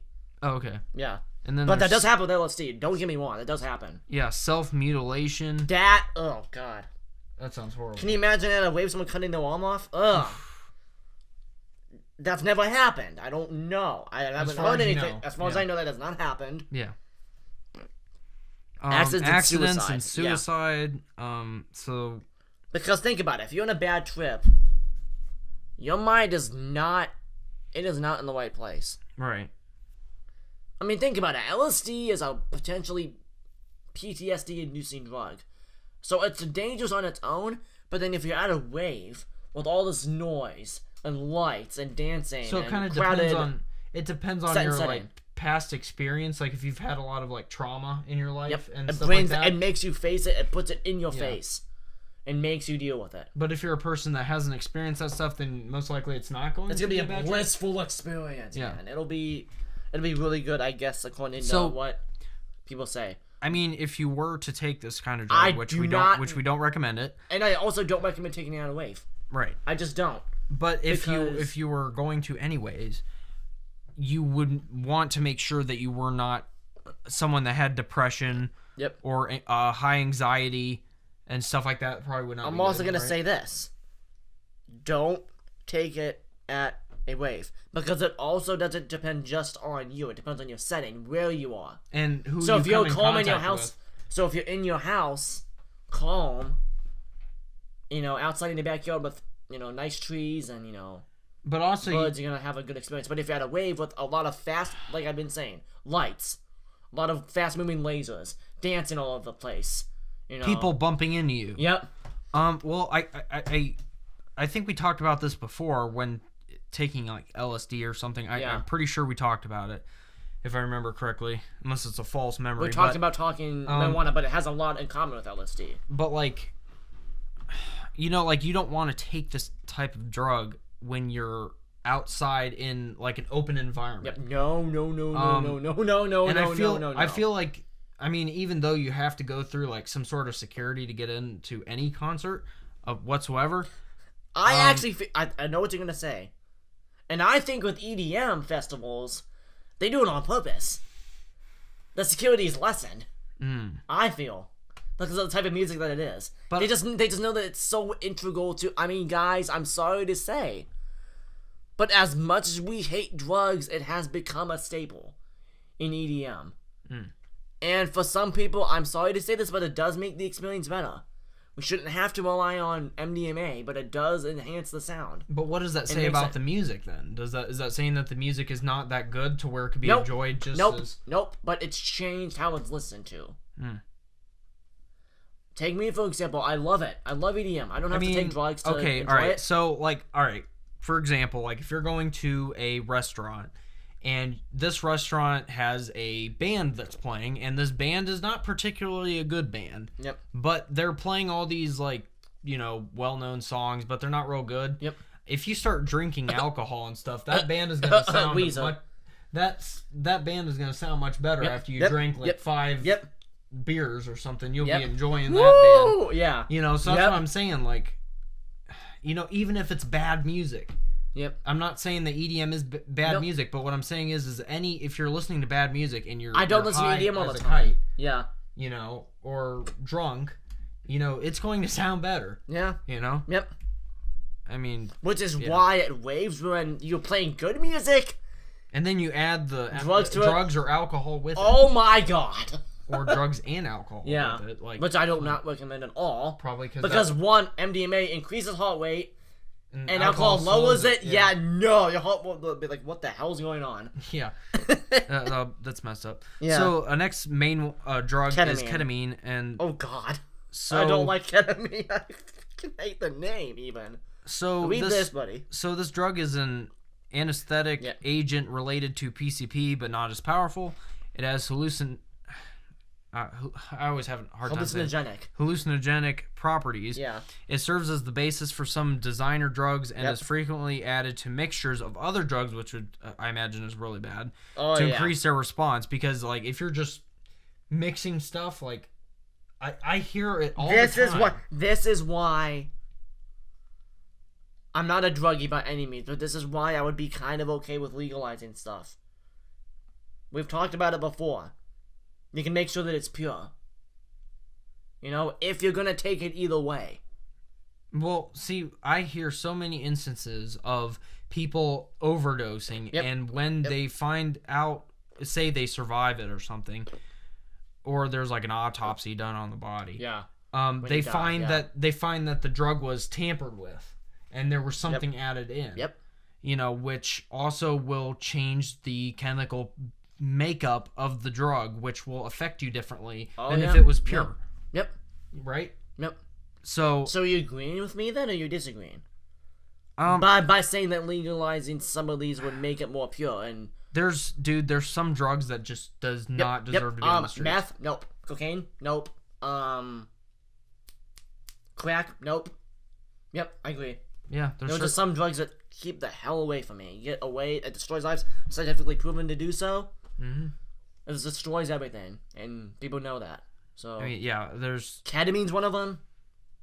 I mean, listen, okay, PCP. So what the hell do you need PCP for? Kind of going off track a little bit, but our government concentrates on, let's regulate cigarettes and all this stuff. It's okay, I understand that cigarettes are bad and it's a slow death, but these drugs can kill.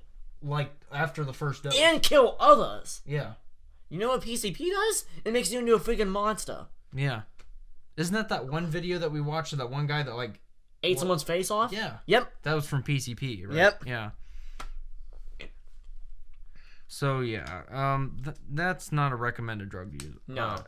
I don't recommend any of these. But cocaine is the next one. So a lot of you are familiar with that drug. Hopefully you guys aren't. Actually.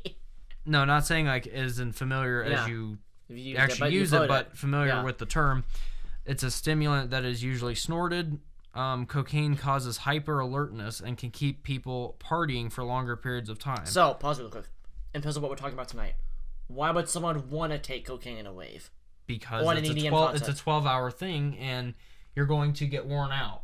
Yep. If from you're dancing. Yeah.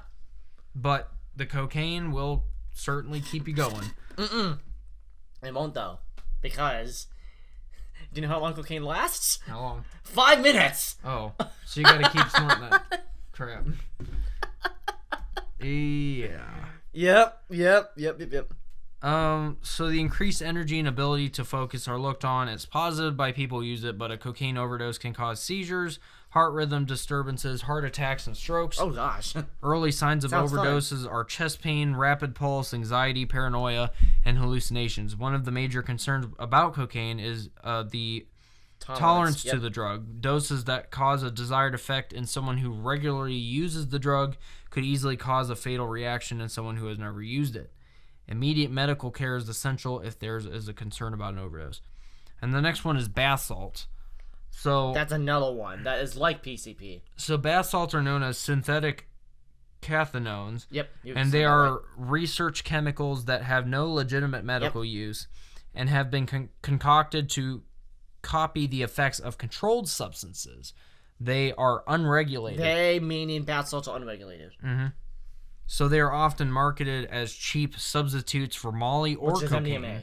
Molly's MDMA. And are often included in combinations of misrepresented drugs. They are sold under such names as Bliss, Cloud9, Lunar Wave, and White Lightning. Yep. They can cause hallucinations, panic attacks, chest pain, high blood pressure, a rapid heart rate, and finally delirium. Oh, God. So breakdown of muscle tissue and effects on the kidney may be seen as well.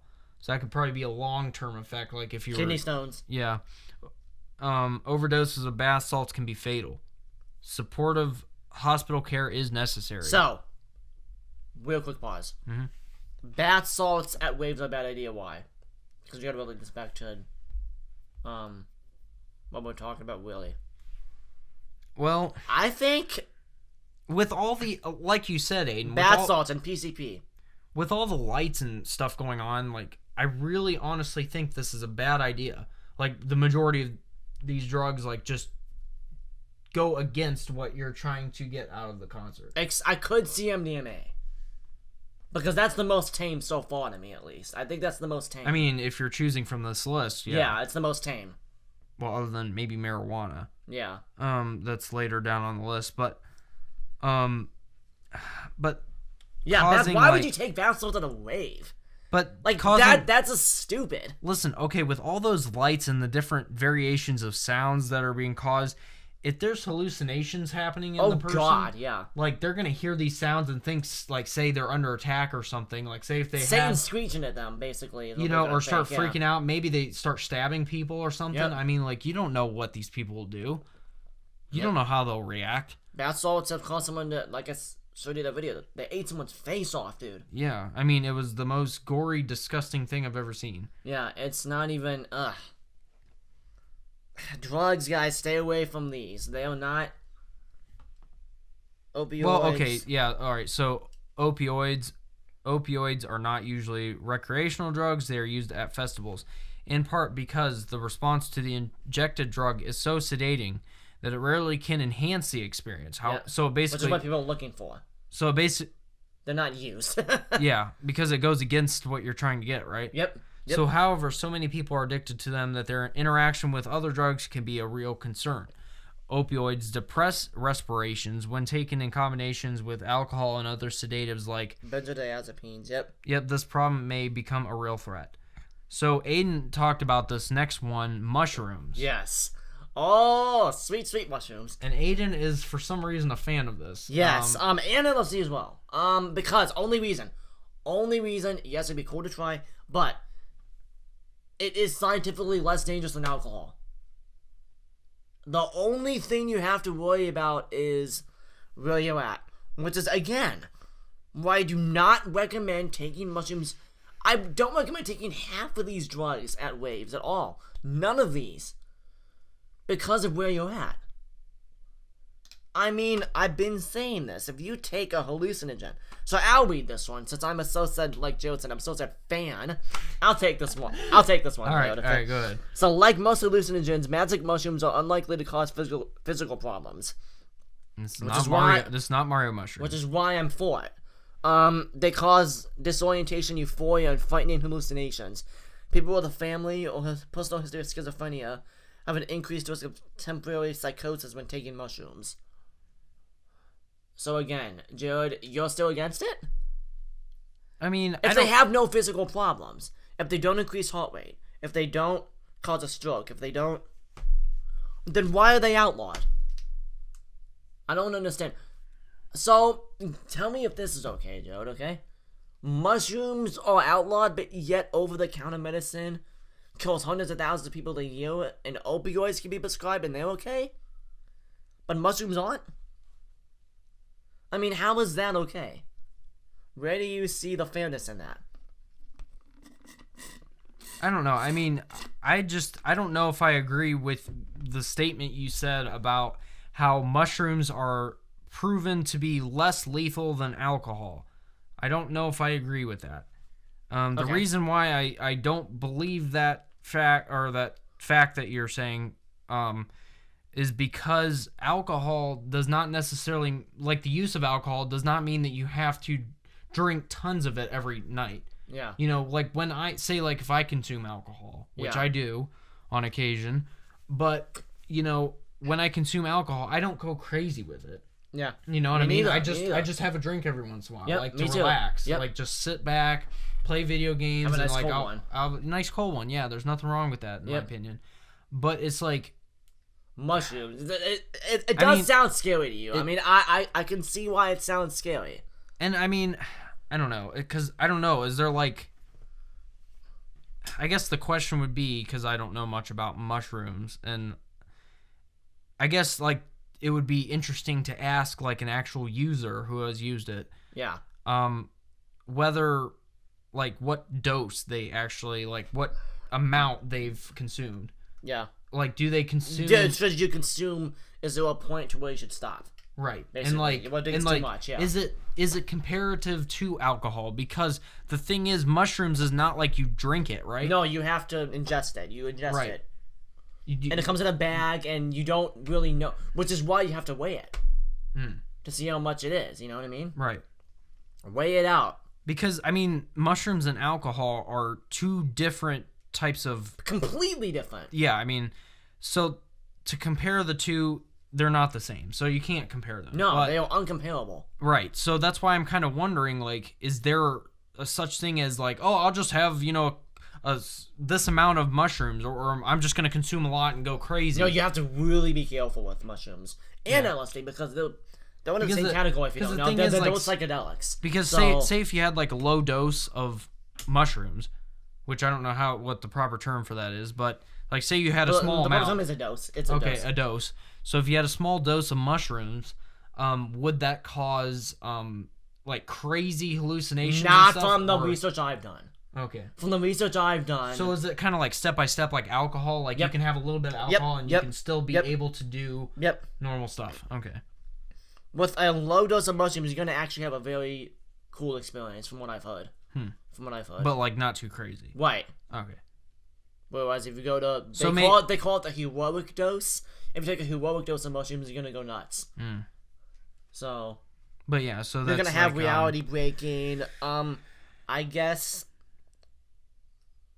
religious experiences. Mm-hmm. So yeah. So. Next one. We've had a whole podcast about this. Marijuana. Marijuana. Smoke weed every day. Yes. So this is the drug that, like, honestly, I might be okay with. Yeah. At one point, I was like, no, we should not. We should not allow this to be legal. I was with it from the start. See, I was only in edible form though. I don't agree with smoking. Really? Because smoking, even if it's smoking marijuana, it still has the same chemicals it would have if you smoke tobacco. Like same like lung effects. Yep. Yeah. Whereas edibles gives you a better high. Yeah, I've heard smoking that. does. Yeah, I've heard and that. It doesn't have all the other crap. So, I agree with legalizing edibles full. And there's things like in marijuana, like chemicals that can have a calming effect. Yep. Which one chemical is like the chemical that makes you high. Yep. But then THC. But then there's a chemical that also relaxes you. Oh, CBD. Duh. CBD. Yeah. CBD oil. CBD oil is used a lot. Yep. Which, I mean. When he said CBD, I do. Yep. CBD oil. Yeah, that's right. I don't know why that slipped my mind because I see it literally all the time. I've seen them in Ohio now. Yeah. CBD stores. Yeah. They even recommend it for pets. Yeah. I mean, so God. that shows. Can you imagine a pet eye on it? Yeah, I know. It's like, Oh my gosh. my dog is high. I was like, hey. So, the relaxing feelings of intimacy and increased sensory experience and connection with others make marijuana use a foregone conclusion at many festivals. It can also induce significant anxiety in certain situations. Yep. Generally, the drug rarely causes any significant emergency medical problems. Bam. So, Drop the mic. But, again, that last statement, I think is mostly associated with the edibles. right. I think that, yeah, I mean, right. I think you're right with that. Kids, I mean, parents, if you are using edibles, don't let your kids look at them. I've heard countless stories where kids have looked at brownies and they thought they were normal and Putin's then weed brownies. But seriously though, like I've How many heard times stories have we about plugged that into our podcast? like, Like, so many oh times. my gosh. Um, But seriously though, I've heard yeah. stories where kids have looked at brownies and thought they were normal, but then they Well, absolutely don't freaked leave them out. out. Yep, keep them in your room in a drawer. Yeah, I mean, yeah, like if the parents are using like edibles, marijuana.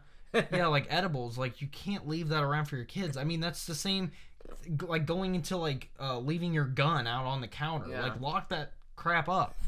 Yes. Because you're inviting for your child to just grab it and accidentally shoot themselves, or if they're old enough, go out and start shooting up someone else, you know? But like with drugs, like you don't want to kill your kid over. They'll be like, oh wow, brownies, and they just get like shove all the brownies in their mouth, and then they're And like then 55 minutes later, stomach problems, you know, nausea. that's and the all this. that's Like, the least thing to worry about. Yeah. Because when that THC hits, But you've heard stories of like people going to like the nurse's office at school and like, you know, the reason like unknown, like all the these reason people, being, because they're like, why is this whole class ended up at the nurse's office? Well, because they had Weed edibles.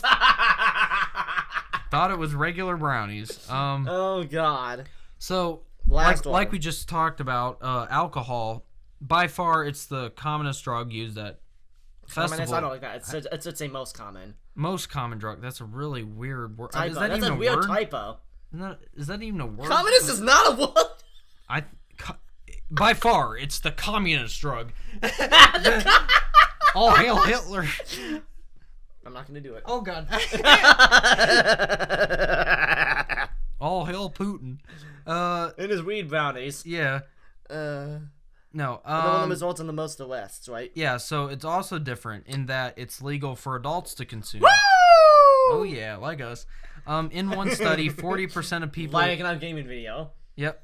Oh my God, that was so fun. The So- dog. 40% of people with positive tests for illicit drugs had blood alcohol levels of greater than 0.10%. Well, it has to be 0.5, right? In order to. I think so. Alcohol poisoning can be a serious problem, leading slowing of the heart rate, seizures, unresponsiveness, difficulty breathing, and even death. Yes. So, I mean, I guess when you're comparing marijuana and alcohol, there's, like, alcohol has more problems than marijuana. Strictly on the edible side. I'm gonna Yeah. keep emphasizing that. Yeah, Strictly. right. I don't agree with smoking it. Right. I don't know if that So- surprises you, Jared, but I think the rest of it is just kind of going over, like, some the of festival the part just, of it, yeah. It's just talking about, like, the risks, like, going into not... Which we all know the yeah. risks. I mean, We just went over a lot of yeah. what it said, so So that's bringing pretty it much it on that. bringing it back to EDM to finish this part of it up. Yeah, so that was the dark side of EDM. So that's like the stuff that you see that you don't like, you know, you don't necessarily know if you listen to the music at home. You know, Yeah. you're not going to know that EDM festivals or whatever, they're not just listen to the music and like jam out. There's drugs being used there. I mean, but that's like EDM is drug central. I'm gonna admit that as an EDM lover, Now- that is the genre that I've done the research. It is a genre that drugs are used the most now. I mean, now I don't know why, but I want to say something as well. yeah, With concerts in general, yeah, I don't think that like the majority of concerts have the use of like PCP Yep. and marijuana and like even marijuana. I mean, you'd think marijuana is more common nowadays than it was before. Yeah, but no. But like even in concerts, like alcohol is the most common thing when it comes to concerts. Like, dude, I went to the Zac Brown band concert. Oh, wait a minute. Which one did you go to?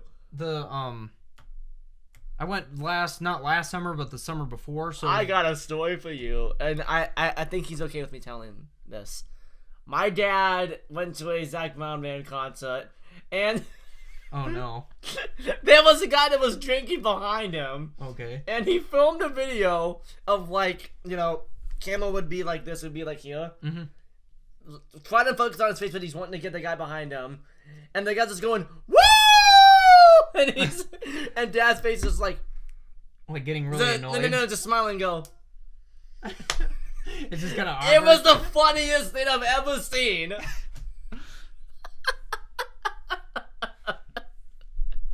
That's great. Oh man, I don't know if you have any stories, but I don't know. It's just, I mean, like you see, like at concerts, people acting stupid. I mean, they have like bars and stuff. Yeah. You can go up and get a mixed Heck, drink. Zac Brown band made a song about it. Yeah. The Island song. I mean, come on now. I mean, listen, you if you listen to country music, you know that they talk about beer and other alcohol and tequila all the and stuff. time. I mean, so of course there's going to be drinking at concerts when you talk about beer and tequila and wine and whatever else you talk country. about. Yeah, I mean, you can if you just listen to one song, it always has like the word beer and truck.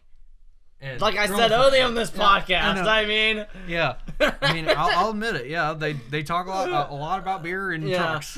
Yeah. So, and tits. Yes.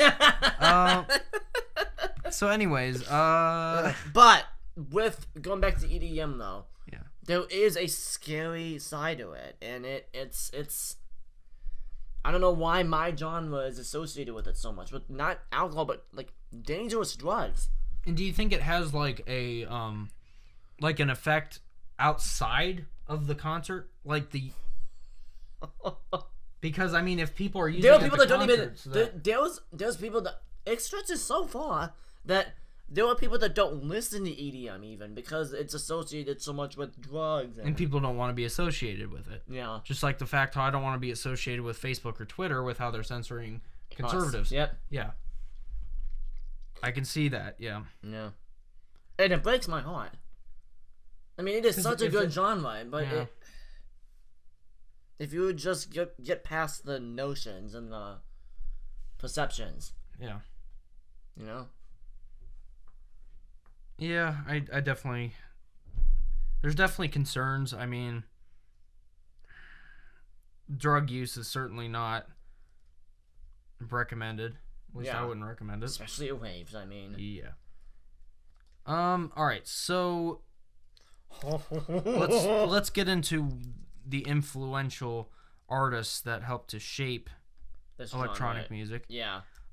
So go ahead, Aiden. Yes, so first one. As we mentioned before. Yes. Oh man. Here we go. So back to the light stuff. Escape the dark pit. Let's get back into what matters here. So, why Kraftwerk is still the world's most influential band? They still come out with music, or I don't think so. Oh, okay. What year was it that they came out? 70s? Yeah, 70s. Yep. Oh yeah, so they probably don't anymore. So, back in September 1975, a band played in Britain for the very first time on stages from Croydon to Bath. From Southport to Yeovil, they wore smart suits and ties and played peculiar instruments. There was no clamour for tickets, no feverish press. This review of a half-full show in Newcastle was par for the course. Spineless, emotionless sound with no variety, less taste, and damn little attempt to pull off anything experimental. Artistically satisfying or new, what Keith gained in The Melody Maker. For God's sake, he will keep the robots out of music. So this man, that pisses me off. But you gotta understand that you'll see this stuff when when new music starts to make the forefront. Some people hate it, yeah. Like same thing with rock. Like people did not want to go into that, and they're saying like this is where like sex and alcohol. Did you see? There are so many bad reviews from when Metallica first came out. Can you imagine? Right, yeah. I mean, it's like groundbreaking music. It's different than what the audience is normally. A lot of people don't like it. Yeah. I mean, think about even when Elvis came out and he was onto the scene. His moves, his kind of dance moves he was doing. Michael Jackson. Oh my gosh. Like him too, but like especially with Elvis. Like I remember watching this one video about how when Elvis was being filmed and put on TV, they wouldn't show his legs while he was performing because they thought it was lewd. Like it was a lewd thing for his legs to be doing all the weird things that he was. Oh my god. I mean, that just makes me think of imagine some of the stuff that's online now, like Anaconda. TikTok. Anaconda. Yeah. Oh my god, if people from the 50s could, they would faint. They would faint. Or TikTok. If TikTok was in the 50s, they would like pass out, dude. It would be horrible. I mean, it would be funny to watch. God. If they would WAP, can you imagine? Oh my god. Yeah, if that came out during the 50s, it'd be like, what is this black woman doing? Oh my gosh. Oh my god, no. They would fade. They would have no words. Because during that time, I mean, like, segregation. They were very modest. Not only so, but people dressed very modestly. I mean, it was not. Yeah. They weren't. Oh my gosh. They were not like. I mean, I guess you could say lewd in the way music is created and lyrics and dancing and stuff. Yeah. God. We have one fall from the tree. All right. I mean, no, the apple is falling far from the tree, is what I meant to say. Yeah. So. Here in the 21st century, Kraftwerk's forthcoming gigs at Tate Modern are the hottest tickets around. Back in December, demand for them crashed the gallery's website. Angry fans who missed out stormed the venue, while thousands raged online. For 8 nights in February, Chance is looking at me like, what? Ralph Hutter, Fritz Hilpert, Henning Schmitz, and Falk Griefenhagen. Griefenhagen. You gotta say it angrily. Griefenhagen. Will play each Kraftwerk album since 1974. In turn from their fourth. That's a blooper. From their fourth album. No, okay, sorry. Keep going. To do that, everything in German is angry. Is angry, yeah. How'd you know they were from Germany? To tour de France's soundtracks with 3D film versions of their iconic visuals. They would wear neoprene neon suits and stand behind expensive technology. They did the same to Rapturous reception in 2012 at New York's Mama. and at the Kunstsammlung. New York has a mom? And in the Kunstsammlung. And the hometown Dusseldorf. Last month. New York's Mama. and Kunstsammlung. Dusseldorf. That sounds like Arnold Schwarzenegger. That does not sound. Yeah, no. Dusseldorf. These are. Oh my gosh. I can't. These are art event spectaculars to which everyone wants entry because no other band since the Beatles. Wow, that's a big statement. Which I think is true, though. No other band since the Beatles has given so much to pop culture. Kraftwerk's beats laid the foundations for club music, for hip-hop, synth-pop, techno, and house. The sounds they invented here have been sampled by hundreds of artists, from Madonna to R.E.M., from Missy Elliott to Fergie, Coldplay, and Jay-Z have had hits with their elegant melodies, and their image has influenced David Bowie, Daft Punk, and Kanye West. We also now live in the kind of world their feature-obsessed lyrics predicted. We find computer love online, models smile from time to time, PC love. And Europe endless Dude, that's talking about social media, dude. I know. Like, people finding love on I know. You did it! That's true. You like, my god! For hardcore followers, the fact that this band, named after a power station, are playing in one, is also irresistible. The band that remaining founder member Hutter always called Musikarbeiter, musical workers, will be creating energy themselves in their own time at home. So this is the history, dude. You're gonna love this. Okay. This is cool. I wouldn't read word for word just because this article is ginormous and we're running low on time. Yeah. Kraftwerk's story begins in 1968 in Dusseldorf. A story closer to Belgium, Holland, and France than the Iron Curtain. I had to say that angrily. Two young men born just after the end of the Second World War meet on a music improvisation course. Ralph Hutter plays keyboards. Florian Schneider the flute. they performed their first gig at the city's Cream Cheese Club. That sounds fun. I love cream cheese. Triple C. Playing an organization of He thick. He thick. Flack. We folks they become obsessed with synthesizers. Synthesizers. Not synthesizers. They become obsessed with sympathizers. Sympathizers. Ow. Ow. That's my shot on. Ow. He got a shot today, guys. Yeah, my final one. Owies. Synthesizers, I'm sorry. Sympathizers, which are newly invented. Oh my. In 1970, the wealthy Schneider buys one. The same year, they say Gilbert in Georgia in the city's Kunsthalle. Two men wearing suits and ties claiming to bring art into everyday life. The same year, Hunter and Schneider start bringing everyday life into art in the form of graphic. Okay, I'm just gonna go with some of these albums. Where's the albums at? Yeah, I'm only gonna mention ones, guys, for like the ones that you know. Okay, next came Autobahn, first major album, named after another German invention. In spring 1975, a radio edit of its 22-minute title track became an international hit. Its synthesizers mimicked fast traffic and car horns. Its celebration of driving clicked with Western audiences. Think about why. What? This is when cars were becoming In America, the United States, we drive a lot. Mm-hmm. I mean that, and you look in areas like say Japan or something, they'll take like trains and stuff more. But like we love the car. But we love cars, and it seems like every American has one. Pretty much, it seems. But it's almost like as Americans, we need to get a car. Because that's seen as like that's what we do as Americans. I guess we drive. Yep. So I could see why. Yeah. Soon after, Wolfgang Fleur and Carl Bartos joined the band on electronic percussion, as did the new spotters to the on stage. Electronic music suddenly had its John, Paul, George, and Ringo. I think I'm gonna mess this up. I think that's the name of the Beatles people, if I'm not mistaken. Although the look and sounded very different to the rock bands at the time. It's hard to appreciate how alien Kraftwerk appeared back then. The first advert for Autobahn and the black and white enemy looks particularly shocking. A bright blue sign from the future, into a feature on country music divorcees. At the time, the song was dismissed as a gimmick to the press, but not by fans who made it a number 11 hit. Oh, this is interesting, dude. Then came the Xenophobia. Remember, these guys are a German band. The war was still a recent scorching cultural memory, so perhaps it's not a surprise that a Barry Miles live review was headlined. This is what your fathers fought to save you from. Oh, God. What do you get from that line right there? This is what your fathers fought to save you from.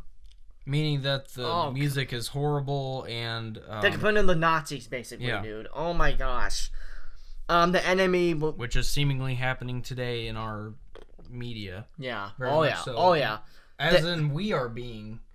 treated as Nazis, yes. Yeah. The enemy would printed a feature by US critic Lester Baines in which Hunter was asked if Kraftwerk was the final solution for music. Yep. Oh my God, the final solution. That's what Hitler called, the Holocaust. The image of the piece was even more tasteless. A press shot superimposed on a Nuremberg rally. Oh God. It's not that Kraftwerk didn't float with sinister ideas. Radioactivity, which is one of their most popular songs ever, began with the sound of a Geiger counter, evoking nuclear dread. But the music also played with double meanings and humor. Om Sweet Om took Central European pop into the realm of technology, while Radioactivity's title track hinted at the utopian possibilities of the wireless. It also says much of the 1991 remix of the song mentioned power stations, Sellafield, and Chernobyl in negative terms. Throughout the melodies and methods, their vocal lines and lyrics, there was a touching innocence and simplicity. Alright, I don't know if we need to go through any else of this, because you get the general idea. Yeah. Right? I mean, we don't need to go... we got multiple artists here, so let's try to speed this up. So ending that one, I think what you need to take away from this, Jared, and you guys in the audience as well, I think you need to take away that Kraftwerk literally created the beats that basically everyone uses. Literally everyone. Like, the way that they put together sounds and put together, synthesizers and everything. They've influenced everyone, dude. Yeah. So if it wasn't for Kraftwerk, I don't think we would have modern music as it is. So you can thank them for that. So next. Oh, man. Also happy, but also kind of sad. So these are the Daft Punk. So, oh my gosh. I don't want to read this sentence. Oh gosh. I don't want to read it. Oh man. All good things come to an end, and even robots power down. After 4 studio albums, 2 tours, and 28 years of service, legendary electronic duo Daft Punk have moved from is to was. It's a simple change, really, as a sentence that marks their storied career remains. Daft Punk was the most conceptual and influential electronic musical act of its time. Guy Manuel del Homen Cristo and Thomas Bengal met in 1987 as students at a Persian secondary school that counts among its alumni former French. Okay, like many kids in many schools, the friends started bands and recorded demos. For 6 months, they formed a rock trio called Darlin. They wrote 4 songs and released an EP, which David Jennings of Melody Maker infamously derided as Daft Punky Thrash. Hence their name. And Bongo Tales was pretty average, so Darlin broke up. Ricker was running to play guitar in the extremely successful art rock band Phoenix, and the other two turned to embrace the underground sounds of Paris' bubbling warehouse wave scene. Gay clubs and French castles pulsed with symbols of disco and soul repeated and stretched into euphoric mantras. French touch as a style was gloriously simple and unimaginably effective. Yes? Guys, yes, EDM was a lot associated with the gay clubs, but, I mean, that's just how it was.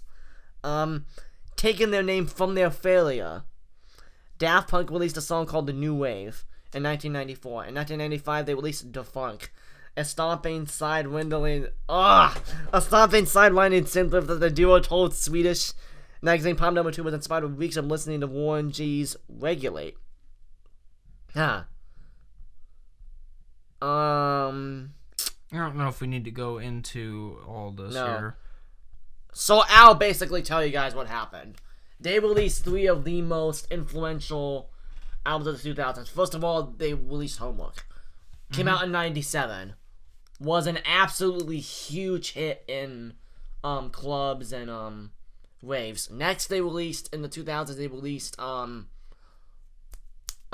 released Discovery. Discovery. Oh my gosh, dude! I don't know if you've ever heard Discovery, but that album, dude. No, I don't. Like I said, don't listen to electronic music. But so they basically changed a lot, and sadly, guys, it still gets me. Sadly, they had to break up. Sadly, this year, February of this year, they split, and I am still absolutely. This is just because they're done with music. Yep, they broke up, and they released a final video they released, and my god, dude, when I tell you that I cried at that, I freaking sound like a baby. Oh my gosh. Dude, they just, okay, I'll tell you this when we're done with these artists. I'll tell you exactly how much they mean. I'll let you know, but, okay, so next guy, right? Mm-hmm. This is Denmouse. So, this guy, you want to talk about someone, you usually DuckDuckGo, I love it. You want to talk about a witch artist? Look at that. Wow. Oh my God. That's crazy.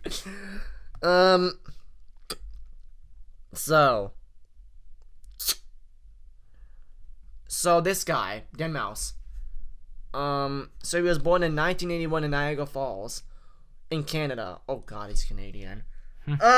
His given name is Zoel Zimmerman. After his experience with a dead mouse smell in his computer while chatting online with his friends, they teasingly started calling him the Dead Mouse Guy. Zimmerman attempted to change his username to Dead Mouse, but because of the length of the name, it would only accept an abbreviated version, and that is how he found his name. The electronics wizard had a flair for computer animation, along with talent in web design, which Jared, you would like. Oh god. He developed an interest in music and pursued a career as a DJ. Let's go. His career took off and he accepted gigs in South America as well as Europe. deadmau5, or deadmau5, developed a reputation for delivering a unique electronic music sound on the Beatport India dance site, which was an online retailer with his instrumental tracks titled Not Exactly and Faxing Berlin. It wasn't long before artists and DJs began including his works on their playlists and compilation albums. It was at this point that deadmau5 began to realize the fruits of his efforts. Several of his songs hit the Billboard Dance Club chart and his popularity soared. He was recognized and honored with several Grammy Awards nominations. His collaboration with Chris James is noted as a career accomplishment along with his appearance with the Foo Fighters on a 2012 Kerala Castamone Award show. He had hit the big time and was taking the stage with some of the biggest names of the music business. And then this basically goes on to say that he gets paid $250,000 per performance. Wow. Think about that. Each concert, $250,000, dude. That's good money. That's crazy. Why do you think I like this stuff so much? If I get, woo, I'll be getting paid. Yeah, really. Currently, the fee ranges from $400,000 to a cool $1 million in US dollars. This places him in an elite group of music artists who are among the top earners in the industry. He's right up there with Afrojack, Skrillex, and Zed. Yeah.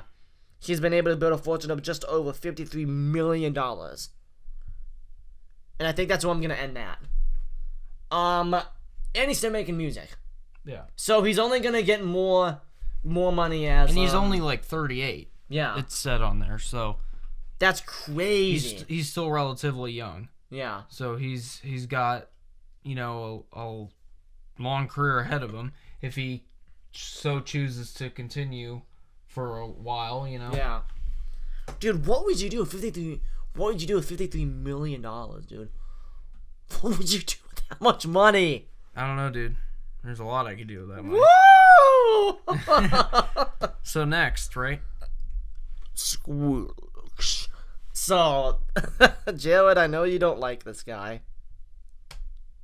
I know you don't like him. I know. I don't have anything against him. I just don't like any Well, of his I music. kind of do now because he... Oh, man. Do you know who he partnered with? Who? You're going to walk out of the room if you hear this. I so wanted to tell you. Go ahead. He partnered with Justin Bieber. That's... Your career is on decline at that point. And now it is. I'm sad to say. He started off good. From 2010 to 2014, he was awesome. What happened? Skrillex, what happened to you, dude? Like, Is it because of the when he did that thing with Bieber, people stopped listening? and now he's making rap tracks for different rap people, dude. So he's like kind of went on the wayside and just He's like not even making really his own music anymore, dude. he's just like helping other artists instead of actually creating his own. Yep. Wow. So that's crazy. But he did do some good things. I'll just name some things that he's done. This article says a lot, but I'm just gonna name some stuff he's done. Let me see. He made dubstep not a dirty word. That's number 10. By the late thousands, dubstep had become the term that denoted bowel loosening beats. What? Grim bros and hoodies, low ceiling clubs, clouds of weed smoke, and zilch commercial apparel. But Skrillex gave it new mainstream life. Post Squirrel, if acne shy teens wanted to prove they weren't musical noobs, they simply whispered conspiratively bass. He popularized the drop. More than anyone, Skrillex helped turn deploying dubstep signature roller coaster stomach churn bass detonation into the guitar solo of the 21st century. So now, because of Skrillex, if you're an electronic artist and you want to show you're cool, come up with a cool drop and you'll get people to move. So, Yep. he let metalheads into the party. Lars Ulrich saw Skrillex show he was a Metallica drummer. They basically met up, which is kind of cool. Okay. So I don't think there's actually a lot to read in this. So this is just for a reference. So basically what I'm gonna tell you guys with Skrillex is he had a good start. His first album, Scary Monsters and Nice Sprites, it's still one of my most favorite EDM albums out of, any dubstep. It's one of my most favorite dubstep albums. Mm-hmm. But like I said, after he collaborated with Justin Bieber, it just fell apart. Joe, let me ask you a question. Why would you want to collaborate with Justin Bieber? What would be the reason why? He's just so... He's like... You could have grown yourself, man. I mean, you could have... He's like... Well, artists collaborate all the time. Yeah. However, some of these collaborations just don't work because of the fact that they're trying to go into a different audience that doesn't really understand their music. And, he grew from that show, but Justin Bieber's music is centered towards an audience like girls, like young girls, and, how is a hard-hitting dubstep artist gonna collaborate with that? I mean... You have someone who has extreme beats, extremely fast, loud music, and you collaborate with Justin Bieber, let's be honest here. I'm not trying to be sexist or anything. Yeah. But it seems like a lot of girls like Justin Bieber. Not a lot of girls like Justin Bieber, but the girls that do like Justin Bieber won't necessarily listen to EDM. Yep. They won't at all. Yeah. So maybe that was a way for him to... He was trying to branch out and maybe get some other people, but he did grow. He grew a lot, but But that's the wrong audience to reach out to. Yep. Honestly, well, at least album after album grow that way. Yeah, that was a weird way to branch out. Yeah. So what's Skrillex? You had it going, man. Yeah. You had it going, and you fucked it up. Yeah. All right, let's move on to the next one. Yes. We? Oh man. Avicii. Mm-hmm. So this guy. Whew. Oh, this one. Oh, this one's actually. This one, I thought that part was bad. This one actually hurts. This actually hurts. The final resting place of the EDM DJ producer Avicii is the. I don't even want to say what that is. Cemetery in Stockholm. It's in Sweden. He was born in Stockholm, Sweden as Tim Berglund and later became known as Avicii. One of the biggest figures as a DJ, producer, and songwriter within the genre of electronic dance music. Gone way too soon. Avicii passed away from suicide on April 20th, 2018. It was a complete shock to his family, friends, fans, and of course the music world. While it was known to his peers that he was indeed suffering, no one imagined this to occur, especially at 28 years. Avicii became a household name between his 2011 breakout hit Levels and the 2013 pop folk crossover Wake Me Up, which featured singer-songwriter Aloe Black. He not only became an inspiration for young producers and DJs, but also to fans all around the world. At the same time, Avicii was among great company with Stockholm's Swedish House Mafia, as well as other Dutch and French artists. Around 2013 to 2014, it was clear that the niche genre of EDM was becoming more mainstream as a result of these producers, more specifically because of Avicii. Throughout the last several years, not only did a number of DJs idolize Avicii's talent, but also several songwriters. Spin Magazine's recent cover story emphasized the immense impact that Berglund had on so many people. His frequent collaborators mentioned that Avicii was said to have a rare gift. His genre was a modern one, but his abilities were closer to that of a composer than a club hitmaker. He was an absolute perfectionist and would actually hear everything in his head prior to composing it. It was considered a gift according to his peers and co-writers. As the years went on, Avicii's production had transformed from hardcore EDM with heavy synth sounds and intense beat drops to be geared more towards pop and folk music. But as he changed the overall sound, so did those that followed suit.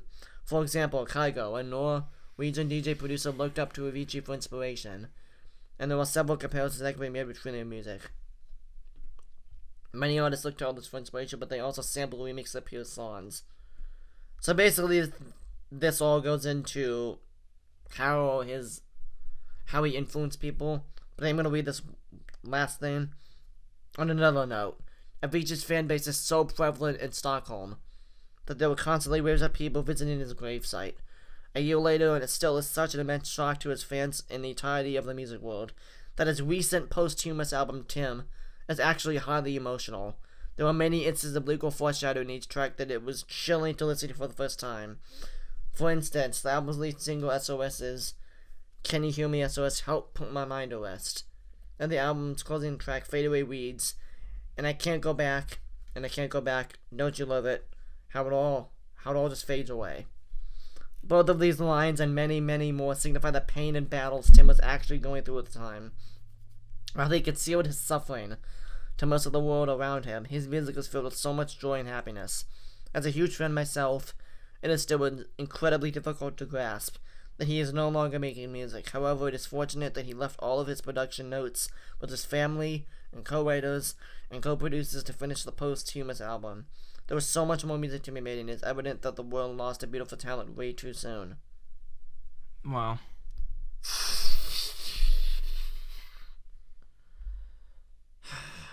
Dude, I'm gonna say this right now. We made a whole podcast about this too. If you guys are considering suicide, don't do it. Just don't do it. Seek help. Yeah. This guy was going to be one of the greatest artists of all time. EDM artists of all time, and he committed suicide at 28. I remember where I was. Don't mind me. I was at work. Yep. No. I wasn't at work. I was at home, I think. Uh-huh. And my dad was at something, and he sent me this article. Oh. It literally... I'm sorry, guys. Too far away from the camera there. When I heard that he passed, it literally took my breath away. I could not... That was hard. That was actually really hard. I spent the next week listening to his music non-stop. It's so hard to know that he's not making music anymore. It's so hard. I don't even know what else to say. I mean, dude, 28.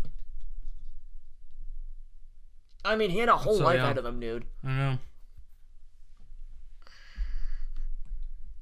Do you have anything to say about this? If there are people that are going through stuff and, you know, if they're considering, it gets better. I mean, yeah, it gets better, and also you just need to reach out to people. I know it's kind of like an awkward thing to talk to people about, but you need to reach out because it's not going to be solved by yourself. Yep. You got to reach out. And also, if there's people that know someone who is suicidal, you know, let other people know about what's going on. Whether that person wants you to tell or not, you need to say something. Like, even if they say, don't tell my parents about this, then tell your scream parents. to your parents. Then, no, what I'm saying is that the person that knows the person who That's is what I'm suicidal, saying. They should text them right away. Yeah, tell their parents because, you know, no matter what, like, the person says, like, don't tell my parents, they're not going to like it. Yeah. You need to tell that person's parents because you can't just let them suffer like that, and you're going to regret it not telling this person's parents when they end up actually committing suicide. Yeah. You know, if it gets to that point. And, I mean, in Avicii's case... He was by himself because he was 28, so he was an artist, so, I mean, he was already flying around the world. And he hid it from a lot of people. Millions of people. Yeah. I mean, but, dude, I remember when I watched the, there was a funeral concert that was had for him, and it was 2 hours long, and I watched the whole thing, and I cried throughout the whole thing. Just so many more people he could have touched. Yeah. So many more people he could have touched, and so many more songs you could have made. And dude, I might show you if you are wanting. You don't have to if you don't want to, but that last album I have to show you some songs because it actually is very, very cool what they wound up doing, because he left all these, literally they found him in a hotel dead, and I guess in his drawer they found a bunch of like they said, post-production notes. I was working on an album, I want you guys to finish it. than what I have. And dude, what came out of it? Oh my goodness, it was so awesome. It was so cool. Wow. And leading into the last point in our podcast tonight, Rather quickly though. yeah, Avicii was one of the people that inspired me to make music. His song Levels was one of the first songs I ever heard. And I was like, what is this new genre? Because before that, I was listening to mostly what my parents listened to. Garth Brooks. Johnny Cash. Country singers. Like you, Joe. I mean, we all love our country. But dude, when I first heard Skrillex, Avicii, and then even more Deadmau5, and then who really set me alight was I heard Discovery by Daft Punk, and that made me absolutely fall in love with this genre. And I was like, you know what? I gotta make something. And funnily enough, this guy, Jared, approached me. He's like, hey, wanna make a podcast? I'm like, yeah. And says, okay, we need a theme for this podcast. Let me try to find something. Like, nope, I got it. And I made a theme. And that's what we use. That's what we've stuck to. Yeah. Yep. So because of EDM, we have a theme for our podcast. We have an outro for our podcast. I mean, I owe everything to this genre, man. Like, seriously. Yep. I feel like God placed this genre into my life for a reason. And I think, it's reasons I don't fully still understand yet. But, that's a lot of impact on me, so. Right. It's so awesome. I mean, dude, do you feel that way with country? Yeah, Does country help with, like, past, like, either breakups or things that are going on? Yeah, I mean, it's certainly helped in the past. I mean, I can't point any specifics out, but yeah, it's helped. Yeah. Yeah. So anyways, I think that's everything for today. This is a very, very long podcast. Yeah. But yeah, thanks you guys for listening to this, and please do subscribe if you haven't already, because we're trying to grow our channel more, and it's very much appreciated if you join our channel and help us grow. Oh, I don't think we mentioned donation yet, right? Oh yeah, we also accept donations as well. Don't feel obligated to, but if you wish to, there is a link in the description where you can go to the donation page and make any monetary donation you wish. Yes. So thank you guys for watching this podcast, and see you guys next time. See ya.